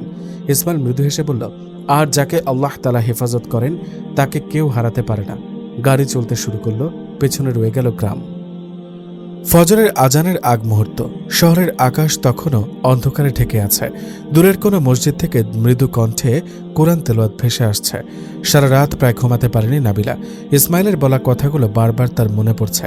একজন মানুষ কত কষ্ট বুকের ভেতর লুকিয়ে রাখতে পারে, কতটা অসহায় হলে একজন ছেলে নিজের বাবার মৃত্যুর স্মৃতি মনে করে এখনও কেঁপে ওঠে। সে পাশে তাকালো। ইসমাইল জায়নামাজে বসে আছে, দীর্ঘ সময় ধরে দোয়া করছে। নাবিলা অনুভব করল এই মানুষটা হয়তো মানুষের কাছে খুব শক্ত, কিন্তু রবের সামনে সে একেবারে ভেঙে পড়া একজন বান্দা। নামাজ শেষে ইসমাইল হাত মুখে বুলিয়ে কিছুক্ষণ নীরব বসে রইল। নাবিলা ধীরে বলল, আপনি ঘুমাননি? ইসমাইল মুচকে হাসল। কিছু কিছু রাত মানুষকে ঘুমাতে দেয় না। নাবিলা প্রশ্ন করল, এখনো কি ভয় পাচ্ছেন? সে মাথা নাড়িয়ে বলল, ভয় না, তবে মানুষ যখন একটা পরীক্ষার ভেতর দিয়ে যায় তখন সেই স্মৃতিগুলো সহজে যায় না। তারপর সে সূরা আল ইমরানের আয়াত তিলাওয়াত করল, যখন তুমি সিদ্ধান্ত গ্রহণ করো তখন আল্লাহর উপর ভরসা করো, নিশ্চয়ই আল্লাহ তাওয়াক্কুলকারীদের ভালোবাসেন। সূরা আল ইমরান আয়াত 3:159। সকালে আমিনা বেগম নাস্তা তৈরি করছিলেন। তিনি নাবিলার সামনে দুধ রেখে বললেন, মা, আগে এটা খেয়ে নাও। নাবিলা লজ্জিত কণ্ঠে বলল, আম্মু, আমি ভালো আছি, এত কষ্ট করার কিছুই নেই। তিনি মৃদু হেসে বললেন, মা হওয়া শুধু একটা সংবাদ না, এটা আমানত। তিনি কিছুক্ষণ চুপ থেকে বললেন, যখন আমি ইসমাইলকে গর্ভে ধারণ করি তখন আমিও অনেক ভয় পেতাম, কিন্তু কোরআন আমাকে শিখিয়েছে আর যে আল্লাহকে ভয় করে তিনি তার জন্য উত্তরণের পথ তৈরি করে দেন এবং তাকে এমন উৎস থেকে রিজিক দেন যা সে কল্পনাও করেনি। সূরা আত-তালাক আয়াত 65:3। দুপুরের দিকে ইসমাইল নিজের বুকসেলফ খুলল। অনেক পুরনো কিতাব, ধুলো মাখা নোট, দাওরায়ে হাদিসের খাতা। সে একটা খাতা বের করে নাবিলার হাতে দিল। এটা কি? আমার কিতাব বিভাগের নোট। আমাকে দিচ্ছেন? হ্যাঁ। নাবিলা বিস্মিত। ইসমাইল বলল, তুমি বলেছিলে আমার কাছেই দিন শিখতে চাও, আজ থেকে আবার শুরু করি ইনশাল্লাহ। নাবিলার চোখে জল চলে এলো। একসময় যে মানুষটা কলেজের স্বাধীনতা খুঁজছিল, আজ সে কোরআনের ব্যাখ্যা শিখতে বসবে। ইসমাইল বলল, জ্ঞান মানুষের অহংকার বাড়ানোর জন্য না, জ্ঞান মানুষের রবকে চেনার জন্য। তারপর সে সূরা আলাকের প্রথম আয়াতগুলো পড়ল। পড়ো তোমার প্রতিপালকের নামে, যিনি সৃষ্টি করেছেন। সূরা আল আলাক 96:1। তাই আল্লাহর দেওয়া ইলম অর্জন করা উচিত। আসরের পরে নাবিলা আর ইসমাইল বারান্দায় বসেছিল। শহরের শব্দ শুনছিল। তার মনে হলো এই শহরটা একই আছে, কিন্তু সে আর আগের নাবিলা নেই। সে ধীরে ধীরে বলল, আমি একটা কথা বলবো। ইসমাইল বই বন্ধ করল। বলো। আমি কলেজে যাওয়ার জন্য আপনাকে অনেক কষ্ট দিয়েছিলাম। সেটা পুরনো কথা না, আজ বুঝতে পারছি আমি স্বাধীনতা খুঁজছিলাম মানুষের কাছে, অথচ আল্লাহর আনুগত্যের মধ্যেই শান্তি ছিল। ইসমাইল কিছুক্ষণ চুপ থাকলো, তারপর বলল, হুমায়রা, মানুষ ভুল করবেই, গুরুত্বপূর্ণ হলো সে রবের দিকে ফিরে আসে কিনা। মাগরিবের পরে আমিনা বেগম সবাইকে নিয়ে বসেছিল। তিনি সূরা ফালাক তিলাওয়াত করলেন। তারপর বললেন, মানুষের হিংসা পৃথিবীর সবচেয়ে ভয়ঙ্কর আগুনগুলোর একটি। হাবিল কাবিলের ঘটনা হিংসা থেকে, ইউসুফ আলাইহিসসালামের ভাইদের ঘটনাতেও হিংসা ছিল। শয়তানের প্রথম গুনাহ অহংকার ও হিংসা। তিনি ইসমাইলের দিকে তাকিয়ে বললেন, বাবা, যদি কেউ তোমাদের ক্ষতি করতেও চেয়ে থাকে, আল্লাহর অনুমতি ছাড়া কিছুই করতে পারবে না। ইসমাইল মাথা নাড়িয়ে সম্মতি দিল। রাতে নাবিলা ঘুমিয়ে পড়েছে। ইসমাইল বারান্দায় দাঁড়িয়ে আছে। শহরের বাতিগুলো জ্বলছে। সে ধীরে ধীরে ইস্তেগফার পড়ছে। তার মনে হলো আল্লাহ হয়তো তাকে আবার নতুন জীবন দিচ্ছেন। বাবা চলে গেছেন, অনেক কষ্ট গেছে, অসংখ্য প্রশ্নের উত্তর মেলেনি, কিন্তু আজও তার একজন দয়াময় রব আছেন। তার পাশে নাবিলা আছে, মায়ের দোয়া আছে, একটি অনাগত সন্তান আছে। সে চোখ বন্ধ করে বলল, হে আল্লাহ, আমার বাবাকে জান্নাত দান করুন, আমার পরিবারকে হেফাজত করুন, আমার অন্তরকে হিংসা, ভয় ও সন্দেহ থেকে পবিত্র করে দিন। তারপর তার মনে পড়ে গেল, নিশ্চয়ই কষ্টের সাথেই রয়েছে স্বস্তি, নিশ্চয়ই কষ্টের সাথেই রয়েছে স্বস্তি। সূরা ইনশিরাহ আয়াত 94:5-6। ফজরের আজানের পর শহরটা ধীরে ধীরে জেগে উঠছে, কিন্তু ইসমাইলের ঘরে আজ অন্যরকম এক প্রশান্তি। অনেকদিন পর তার বুকের ভেতরের ঝড়টা যেন কিছুটা থেমেছে। গ্রামের সে ভয়, পুরনো স্মৃতি, আব্বার কথা সবকিছু এখনো আছে, কিন্তু তার মাঝেও সে অনুভব করছে আল্লাহর এক বিশেষ রহমত। জানলার পাশে বসে নাবিলা সূর্যের আলো দেখছিল। তার হাত অজান্তে নিজের পেটের উপর গিয়ে থেমে যায়। এখনও খুব বেশি কিছু বোঝা যায় না, কিন্তু এই ক্ষুদ্র অস্তিত্বটা যেন তার পুরো পৃথিবী বদলে দিয়েছে। একসময় সে কলেজের ভবিষ্যৎ নিয়ে ভাবত, আজ সে একজন মায়ের ভবিষ্যৎ নিয়ে ভাবছে। কিছুক্ষণ পর ইসমাইল দুটি কাপ হাতে রুমে প্রবেশ করলো। একটাতে দুধ, অন্যটাতে হালকা গরম পানি। এটা খেয়ে নাও। নাবিলা মুচকি হাসল। আপনি এখন পুরো ডাক্তার হয়ে গেছেন। ইসমাইলও হেসে ফেলল। না, আমি শুধু একজন ভয় পাওয়া বাবা। যতদিন মাদ্রাসা বন্ধ ততদিনই তো সেবা করার সুযোগ পাচ্ছি, এই সুন্নাহটা হাতছাড়া করতে চায় না। এই কথাটা নাবিলা হেসে উঠলেও ইসমাইলের চোখে অন্যরকম মায়া ফুটে উঠল। সে ধীরে বলল, হুমায়রা তুমি জানো, একজন মা শুধু একটা সন্তানকে বহন করে না, সে একটা প্রজন্মকে বহন করে। নাবিলা চুপ করে শুনছে। ইসমাইল বলল, ইমামদের বা নবীদের জীবনী পড়লে দেখবে তাদের মায়েরা সন্তান জন্মের আগেই তাদের জন্য দোয়া করতেন।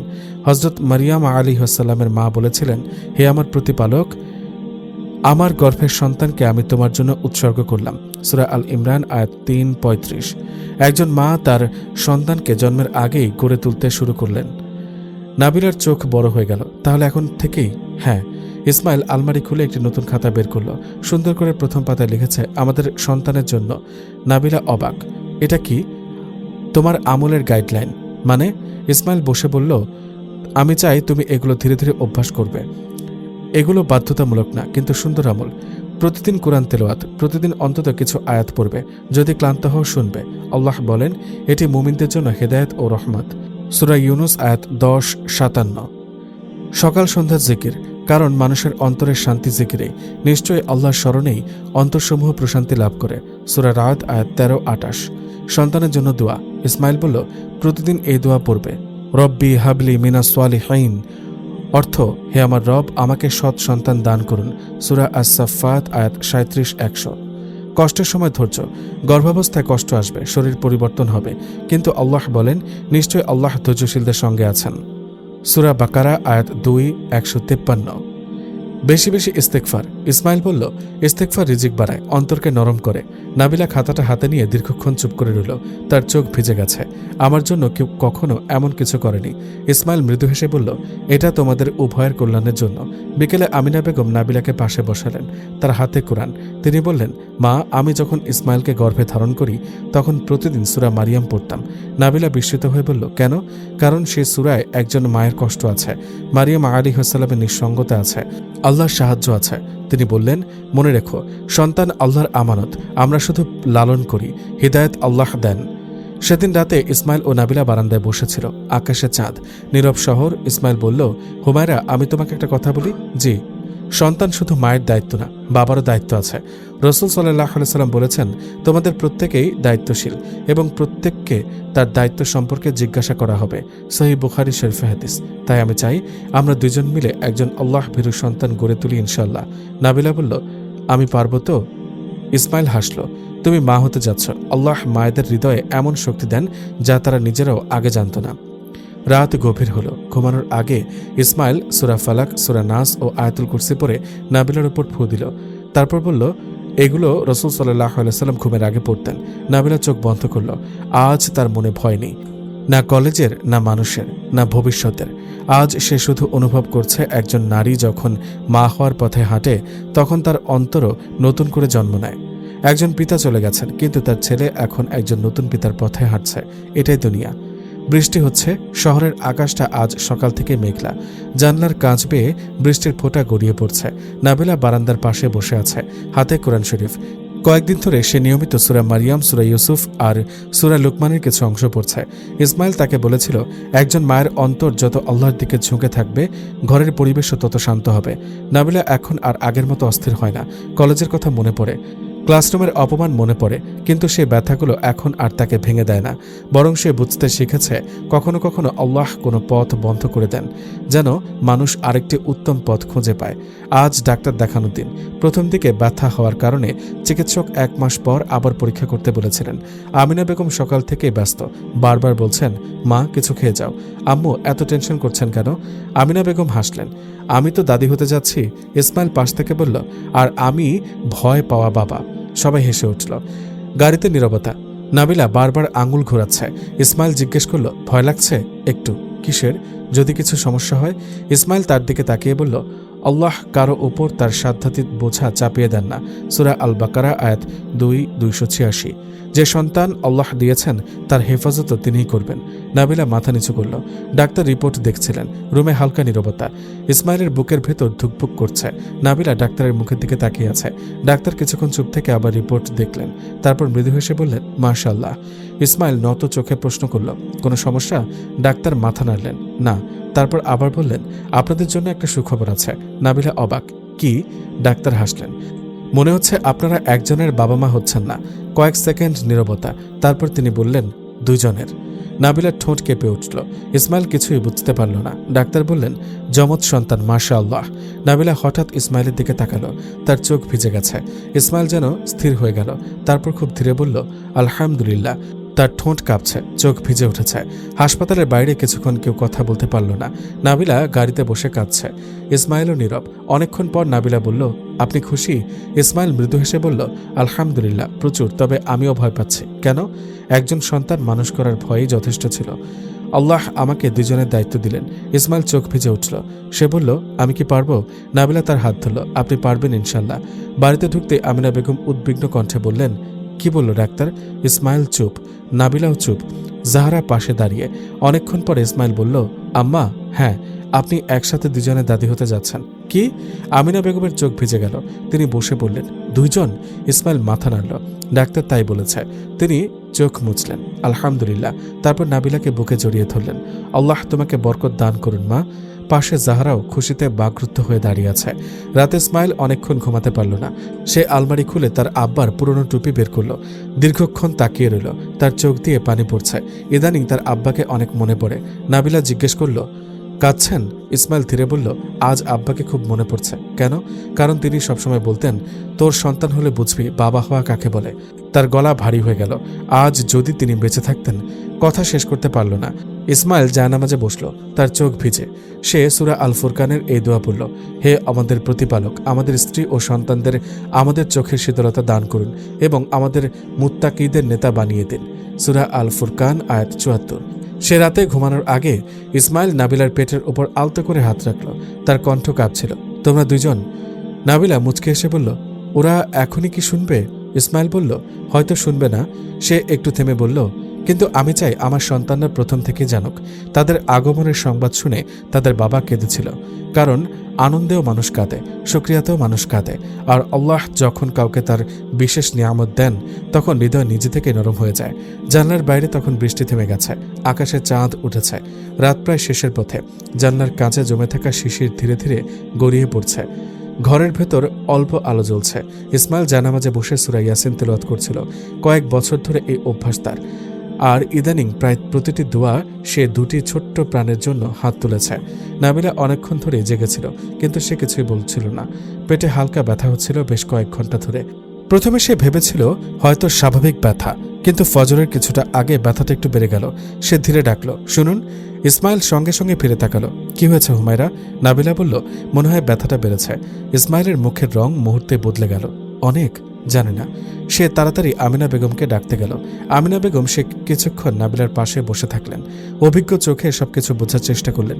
তারপর ধীরে ধীরে বললেন, বাবা, হাসপাতালে যেতে হবে। কথাটা শুনে ইসমাইলের বুকের ভেতরটা কেঁপে উঠল। এতদিন ধরে যে মুহূর্তটার অপেক্ষা, সেই মুহূর্ত কি তাহলে এসে গেছে? গাড়িতে কেউ খুব একটা কথা বলছিল না। নাবিলা তাসবিহ পড়ছিল। ইসমাইল বারবার আয়নায় তাকাচ্ছিল। কষ্ট হচ্ছে? খুব বেশি? আল্লাহ সহজ করবেন ইনশাল্লাহ। নাবিলা নিজেও ভয় পাচ্ছিল। প্রথম সন্তান, তাও আবার যমজ। ডাক্তার শুরু থেকে একটু বেশি সতর্ক থাকতে বলেছিলেন। হাসপাতালে পৌঁছানোর পর নার্সরা দ্রুত নাবিলাকে ভেতরে নিয়ে গেল। ইসমাইল দরজার বাইরে দাঁড়িয়ে রইল। জীবনে অনেকবার সে ভয় পেয়েছে। বাবার অসুস্থতার সময়, বাবার মৃত্যুর সময়, নিজের অসুস্থতার সময়, কিন্তু আজকের ভয়টা ভিন্ন। আমিনা বেগম বসে আছেন। তিনি সূরা ফালাক, সূরা নাস, আয়াতুল কুরসি পড়ছেন। ইসমাইল বারবার হেঁটে বেড়াচ্ছে। হঠাৎ সে থেমে গেল। তার মনে পড়ে গেল আব্বার কথা। আব্বা প্রায়ই বলতেন, তোদের সন্তান হলে বুঝবি বাবা কেন এত দোয়া করে। তার চোখ ভিজে উঠল। আমিনা বেগম ছেলের দিকে তাকিয়ে বললেন, কাঁদছ? ইসমাইল নিচের দিকে তাকিয়ে বলল, আব্বাকে খুব মনে পড়ছে আম্মা। আমিনা বেগমের চোখও ভিজে গেল। আমারও। দুজনেই চুপ হয়ে গেল। হাসপাতালের করিডোরটা যেন আরও নীরব হয়ে উঠল। সময় যেন আজ থেমে গেছে। 1 ঘন্টা, 2 ঘন্টা, আরও কিছু সময়। প্রতিটি মিনিট ইসমাইলের কাছে বছরের মতো লাগছিল। সে তার খালাতো ভাই ডাক্তার রিয়াদের চেম্বারে গিয়ে জায়নামাজ বিছিয়ে 2 রাকাত নামাজ পড়ল। আমিনা বেগম পাশে বসে দোয়া ইউনুস পড়ছেন। ইসমাইল সিজদায় গিয়ে কাঁদতে কাঁদতে বলল, হে আল্লাহ, আপনি আমার স্ত্রীকে নিরাপদ রাখুন। আপনি আমার সন্তানদের নিরাপদ রাখুন। আপনি আমাকে উত্তম পিতা হওয়ার তৌফিক দিন। ইসমাইল করিডোরের বাহিরে এসে দাঁড়ালো। হঠাৎ করিডোরের দরজা খুলল। একজন মহিলা ডাক্তার বেরিয়ে এলেন। ইসমাইল প্রায় দৌড়ে গেল। নত চোখে বলল, ডাক্তার। ডাক্তার মুচকে হেসে বললেন, মাশাআল্লাহ। ইসমাইলের বুক ধুকপুক করছে। সে প্রশ্ন করল, কেমন আছে? মা সুস্থ আছে। তারপর ডাক্তার বললেন, আর আপনাদের 2 জন পুত্র সন্তান হয়েছে। মুহূর্তটা যেন থেমে গেল। ইসমাইল স্থির হয়ে দাঁড়িয়ে রইল। সে কিছুই বলতে পারছিল না। তার চোখ দিয়ে পানি গড়িয়ে পড়ল। শুধু বলল, আলহামদুলিল্লাহ। আমিনা বেগম বললেন, ইয়া আল্লাহ, লাখো শুকরিয়া। অনেকক্ষণ পর তাকে ভেতরে যেতে দেওয়া হলো। নাবিলা ক্লান্ত, মুখ ফ্যাকাশে, কিন্তু তার চোখে এক অদ্ভুত শান্তি। তার পাশে 2টি ছোট্ট শিশু, একজন ঘুমিয়ে আছে, আরেকজন হালকা কান্না করছে। ইসমাইল দরজার কাছে দাঁড়িয়ে রইল।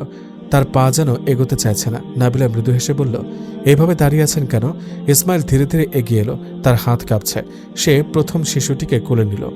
এত ছোট্ট, এত কোমল। তারপর দ্বিতীয় শিশুটিকে নিল। তার চোখ ঝাপসা হয়ে যাচ্ছে। সে অনেকক্ষণ কিছু বলতে পারল না। নাবিলা মৃদু কণ্ঠে বলল, আপনি কাঁদছেন? ইসমাইল নিচু গলায় বলল, আজ আব্বাকে খুব মনে পড়ছে। তারপর সে শিশু দুটোর দিকে তাকিয়ে বলল, আব্বা, আপনি বলেছিলেন সন্তান হলে বুঝব। আজ বুঝতে পারছি। কিছুক্ষণ পর সে প্রথম শিশুটির ডান কানে আজান দিল। তার কণ্ঠ কেঁপে উঠছিল। দ্বিতীয় শিশুটির কানেও আজান দিল। নাবিলা তাকিয়ে আছে, তার চোখেও পানি। আজ এই ছোট্ট 2টি প্রাণের কানে প্রথম যে শব্দ পৌঁছালো সেটা হলো আল্লাহর মহত্বের ঘোষণা। সবাই রাতে চলে যাওয়ার পর কেবিনটা নীরব। কাল তারা বাসায় চলে যাবে। 2টি শিশু ঘুমাচ্ছে। নাবিলা বিছানায় হেলান দিয়ে বসে আছে। ইসমাইল জানলার পাশে দাঁড়িয়ে। হঠাৎ নাবিলা বলল, শুনছেন? আমি যদি কলেজে থেকে যেতাম। ইসমাইল কিছুক্ষণ চুপ থাকলো। তারপর ধীরে বলল, আল্লাহ যেটা লিখেছেন সেটাই হতো। নাবিলা বলল, কিন্তু আজ বুঝতে পারছি আমি স্বাধীনতা খুঁজতে গিয়ে শান্তি হারিয়ে ফেললাম। সে নিজের 2 সন্তানের দিকে তাকালো। আজ বুঝি আল্লাহর বিধানের মধ্যে যে প্রশান্তি আছে সেটা দুনিয়ার কোনো স্বাধীনতায় নেই। ইসমাইল ধীরে ধীরে তার পাশে এসে বসল। হুমায়রা, জি, আজ থেকে তুমি শুধু আমার স্ত্রী নাও। তাহলে?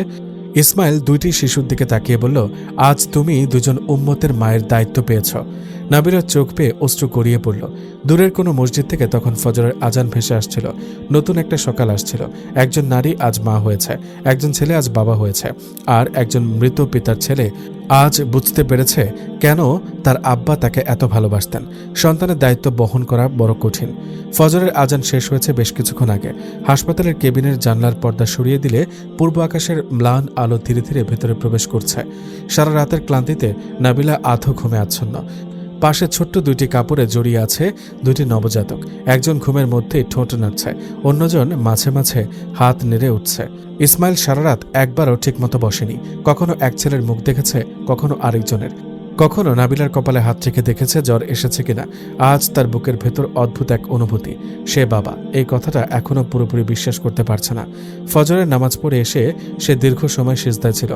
তার দোয়ার শেষে শুধু একটা কথাই বারবার এসেছে, হে আল্লাহ, আমি অক্ষম, আপনি আমাকে উত্তম পিতা হওয়ার তৌফিক দিন। সকালের দিকে আমিনা বেগমকে বাসা থেকে নিয়ে ইসমাইল হাসপাতালে পৌঁছালেন। তার হাতে খেজুর, মধু আর কয়েকটি ছোট কাপড়। রুমে ঢুকেই তিনি থমকে গেলেন।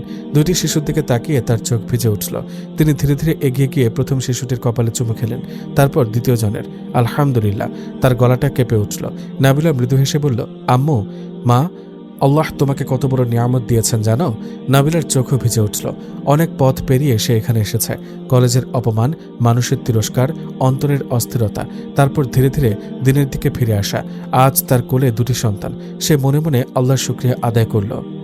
দুপুরের দিকে জাহারা ফোন করল। আরাফ চলে যাবে তাই সে তাদের বাসায় গিয়েছে।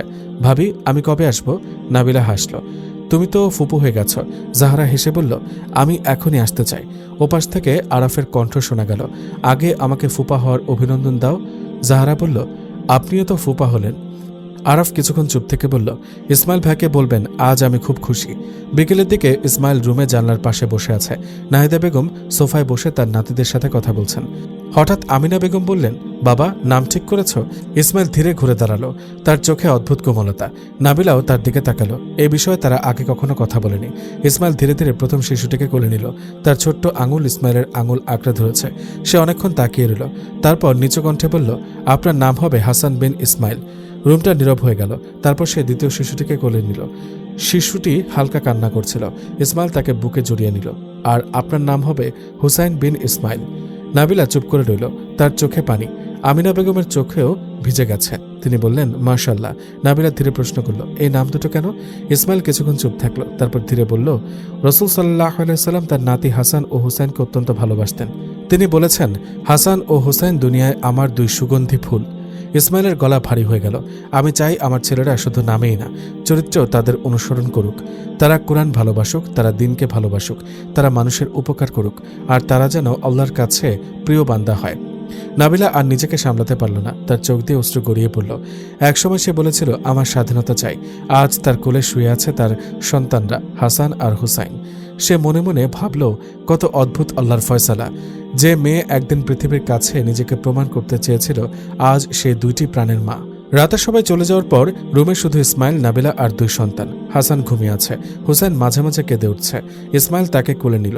এত ছোট্ট শিশুকে সে আগে কখনো কোলে নেয়নি। তার হাত কাঁপছে। নাবিলা মৃদু হেসে বলল, ভয় পাচ্ছেন? কেন? ভেঙে ফেলবো না তো? নাবিলা হেসে ফেলল। আপনি তো মাদ্রাসার শত শত ছাত্র সামলাচ্ছেন, ওরা এত ছোট না। দুজনেই হালকা হেসে উঠল। কিছুক্ষণ পর ইসমাইল হুসেনকে বুকে নিয়ে জানলার পাশে দাঁড়ালো। দূরে এশার আজান ভেসে আসছে, তার চোখ আবার ভিজে উঠল। নাবিলা ধীরে বলল, আবার আব্বার কথা মনে পড়ছে? ইসমাইল মাথা নেড়ে বলল, হ্যাঁ। সে নিচু স্বরে বলল, আব্বা যদি আজ বেঁচে থাকতেন। কথাটা শেষ করতে পারল না। ইসমাইল কিছু বলল না, তার চোখ থেকে অশ্রু গড়িয়ে পড়ল। তারপর সে দুই সন্তানের দিকে তাকিয়ে বলল, তোমরা জানো তোমাদের দাদা খুব ভালো মানুষ ছিলেন। তিনি আমাকে কোরআন শিখিয়েছেন, তিনি আমাকে আল্লাহকে ভয় করতে শিখিয়েছেন। আমি চাই তোমরাও তার জন্য দোয়া করবে। হাসান তখন ঘুমের মধ্যে নুড়ে উঠল। হুসেন ছোট্ট হাতটা ইসমাইলের আঙুলে রেখে দিল। ইসমাইলের বুকটা হঠাৎ কেঁপে উঠল। সে মনে মনে বলল, হে আল্লাহ, আমি তো এত বড় নিয়ামতের যোগ্য ছিলাম না। জানলার বাইরে তখন চাঁদের আলো, কেবিনের ভেতর নরম আলো। একজন মা শান্তভাবে তার সন্তানদেরকে দেখছে, একজন বাবা তার জীবনের নতুন অধ্যায়ে প্রবেশ করছে। আর ছোট্ট দুইটি প্রাণ, হাসান ও হুসাইন, অজান্তেই তাদের বাবা মায়ের পৃথিবী বদলে দিয়েছে। ফজরের আজানের পর শহরটা ধীরে ধীরে জেগে উঠেছে। জানলার পর্দা সরিয়ে নাবিলা বারান্দায় দাঁড়ালো। শীতের হালকা বাতাস বইছে। নিচে রাস্তা এখনও খুব একটা ব্যস্ত হয়নি। দূরের মসজিদ থেকে একটি বাচ্চার কণ্ঠে নাতের আওয়াজ ভেসে আসছে, তার পেছনে ছোট ছোট পায়ের শব্দ। আম্মু! হাসান দৌড়ে এসে তাকে জড়িয়ে ধরল। পেছনেই হুসাইন। দুই ভাইয়ের বয়স এখন 4 বছর। দুজনের মাথায় ছোট টুপি, গায়ে সাদা পাঞ্জাবি। ফজরের নামাজের পর আব্বার পাশে বসে তারা সূরা ফাতিহা মুখস্থ করছে। নাবিলা দুই ছেলেকে বুকে জড়িয়ে ধরল। কখন যে সময়গুলো কেটে গেল সে নিজেও বুঝতে পারেনি। একসময় সে নিজেকে নিয়ে অস্থির ছিল, আজ সে দুই সন্তানের মা, দিনী শিক্ষার ছাত্রী, আর কয়েকজন মেয়ের শিক্ষকও। ডাইনিং টেবিলে সবাই একসাথে নাস্তা করছে। আমিনা বেগম এখন আগের চেয়ে অনেক শান্ত, চুলে সাদা রং নেমেছে। হাসান তার পাশে বসে, হুসাইন দাদির কোলে। হঠাৎ দরজার কলিং বেল বাজল। জাহারা এসেছে, তার পাশে আরাফ, আর তাদের 2 বছরের ছোট্ট মেয়ে। মেয়েটার নাম আফরা। আফরা ঢুকেই দৌড়ে গিয়ে নাবিলাকে জড়িয়ে ধরল। খালামণি! জাহারা হেসে বলল, আজকে কিন্তু অনেক কাজ। নাবিলা মুচকে হাসল, আজ তোমার ভাইয়ের বিয়ে। ওমরের রুমে তখন ছোটখাটো বিশৃঙ্খলা। পাঞ্জাবি কোথায়? টুপি কোথায়? আতর কে রেখেছে? হাসান আর হুসেনও সেখানে। চাচ্চু বিয়ে করবে? ওমর হেসে বলল, হ্যাঁ হ্যাঁ, আমরাও যাব, অবশ্যই। ইসমাইল দরজায় দাঁড়িয়ে ভাইকে দেখছিল। তার চোখে আজ অন্যরকম প্রশান্তি। একসময় এই ছোট ভাইকে সে মাদ্রাসায় নিয়ে যেত, আজ তার বিয়ে। সময় সত্যি কত দ্রুত বদলে যায়। নাফিসা আয়নার সামনে বসে আছে, আজ সে কোণে, নাবিলা তার পাশে। ইসমাইল একটু আগেই তাকে আর জাহারাকে পাঠিয়ে দিয়ে বিয়ের জন্য মসজিদে গিয়েছে। অনেকক্ষণ দুজনেই চুপ করে রইল। হঠাৎ নাফিসা বলল, আপু, তোমার একটা কথা মনে আছে? কোনটা? যখন তুমি বলেছিলা আমার স্বাধীনতা চাই। নাবিলা মৃদু হেসে ফেলল, চোখের কোণে জল। হ্যাঁ, এখন? নাবিলা কিছুক্ষণ চুপ করে রইল, তারপর ধীরে বলল, এখন বুঝেছি আল্লাহর আনুগত্যের মধ্যে যে প্রশান্তি আছে সেটা দুনিয়ার কোনো স্বাধীনতায় নেই। আক্ত সম্পন্ন হলো। ওমর আর নাফিসার নতুন জীবন শুরু হলো। আমিনা বেগম বারবার আল্লাহর শুকরিয়া আদায় করছেন। আরাফ পাশে দাঁড়িয়ে ইসমাইলকে বলল, মনে আছে একসময় আমরা নিজেদেরকেই বাচ্চা ভাবতাম? ইসমাইল হেসে বলল, এখন? আরাফ আফরার দিকে তাকালো। এখন বুঝি দায়িত্ব মানুষকে বড় করে দেয়। রাত গভীর, সব অতিথি চলে গেছে। বাসা আবার শান্ত। হাসান হুসেন ঘুমিয়েছে। ছোট্ট আফরা জাহারার কোলে ঘুমাচ্ছে। বারান্দায় দাঁড়িয়ে আছে ইসমাইল আর নাবিলা। নিচে শহরের আলো, আকাশে অর্ধেক চাঁদ। নাবিলা ধীরে বলল, আপনি জানেন কি, আজ হঠাৎ কলেজের কথা মনে পড়েছিল। ইসমাইল তার দিকে তাকালো। তারপর, আমি ভাবছিলাম আমি যদি তখন অন্য সিদ্ধান্ত নিতাম। ইসমাইল মৃদু হাসল। আল্লাহর লেখা ছাড়া কিছুই হতো না। নাবিলা তার 2 ছেলের ঘুমন্ত মুখের দিকে তাকালো। তারপর বলল, আমি একসময় স্বাধীনতা খুঁজেছিলাম মানুষের কাছে। এখন বুঝেছি প্রকৃত স্বাধীনতা হলো সেই পথ যেখানে মানুষ তার রবের কাছে নিরাপদ থাকে। ইসমাইল তার দিকে তাকিয়ে রইল। 4 বছর আগে যে মেয়েটি কান্না ভেজা চোখে বলেছিল আমার স্বাধীনতা চাই, অথচ আজ সেই মেয়েটি শান্ত কণ্ঠে বলছে আমার রবের সন্তুষ্টি আমার স্বাধীনতা। শহর ঘুমিয়ে আছে, কিন্তু কয়েকটি হৃদয় জেগে আছে তাদের রবের স্মরণে। আর আজ বহু বছরের পরীক্ষা শেষে পাওয়া এক প্রশান্তি। জেনে রাখো, আল্লাহর স্মরণেই অন্তরসমূহ প্রশান্তি লাভ করে। সূরা আর-রাদ আয়াত 13-28। আলহামদুলিল্লাহ, এখানেই শেষ হলো আজকের গল্প। গল্পটি আপনাদের কেমন লাগলো তা অবশ্যই কমেন্ট করে জানাবেন। আপনার একটি সুন্দর মতামত আমাদের আরও ভালো ভালো ইসলামিক ও হৃদয়স্পর্শী গল্প তৈরি করতে অনুপ্রাণিত করবে। যদি এখনও আমাদের তাকওয়ার আলো চ্যানেলটি সাবস্ক্রাইব করে না থাকেন, তাহলে এখনই সাবস্ক্রাইব করে পাশে থাকা বেল আইকনটি অন করে রাখুন, যাতে নতুন কোনো গল্প মিস না করেন। ভিডিওটি ভালো লাগলে একটি লাইক দিন এবং আপনার প্রিয় মানুষদের সঙ্গে শেয়ার করুন। সবাই ভালো থাকুন, সুস্থ থাকুন। আল্লাহ হাফেজ। আসসালামু আলাইকুম ওয়া রাহমাতুল্লাহি ওয়া বারাকাতুহু।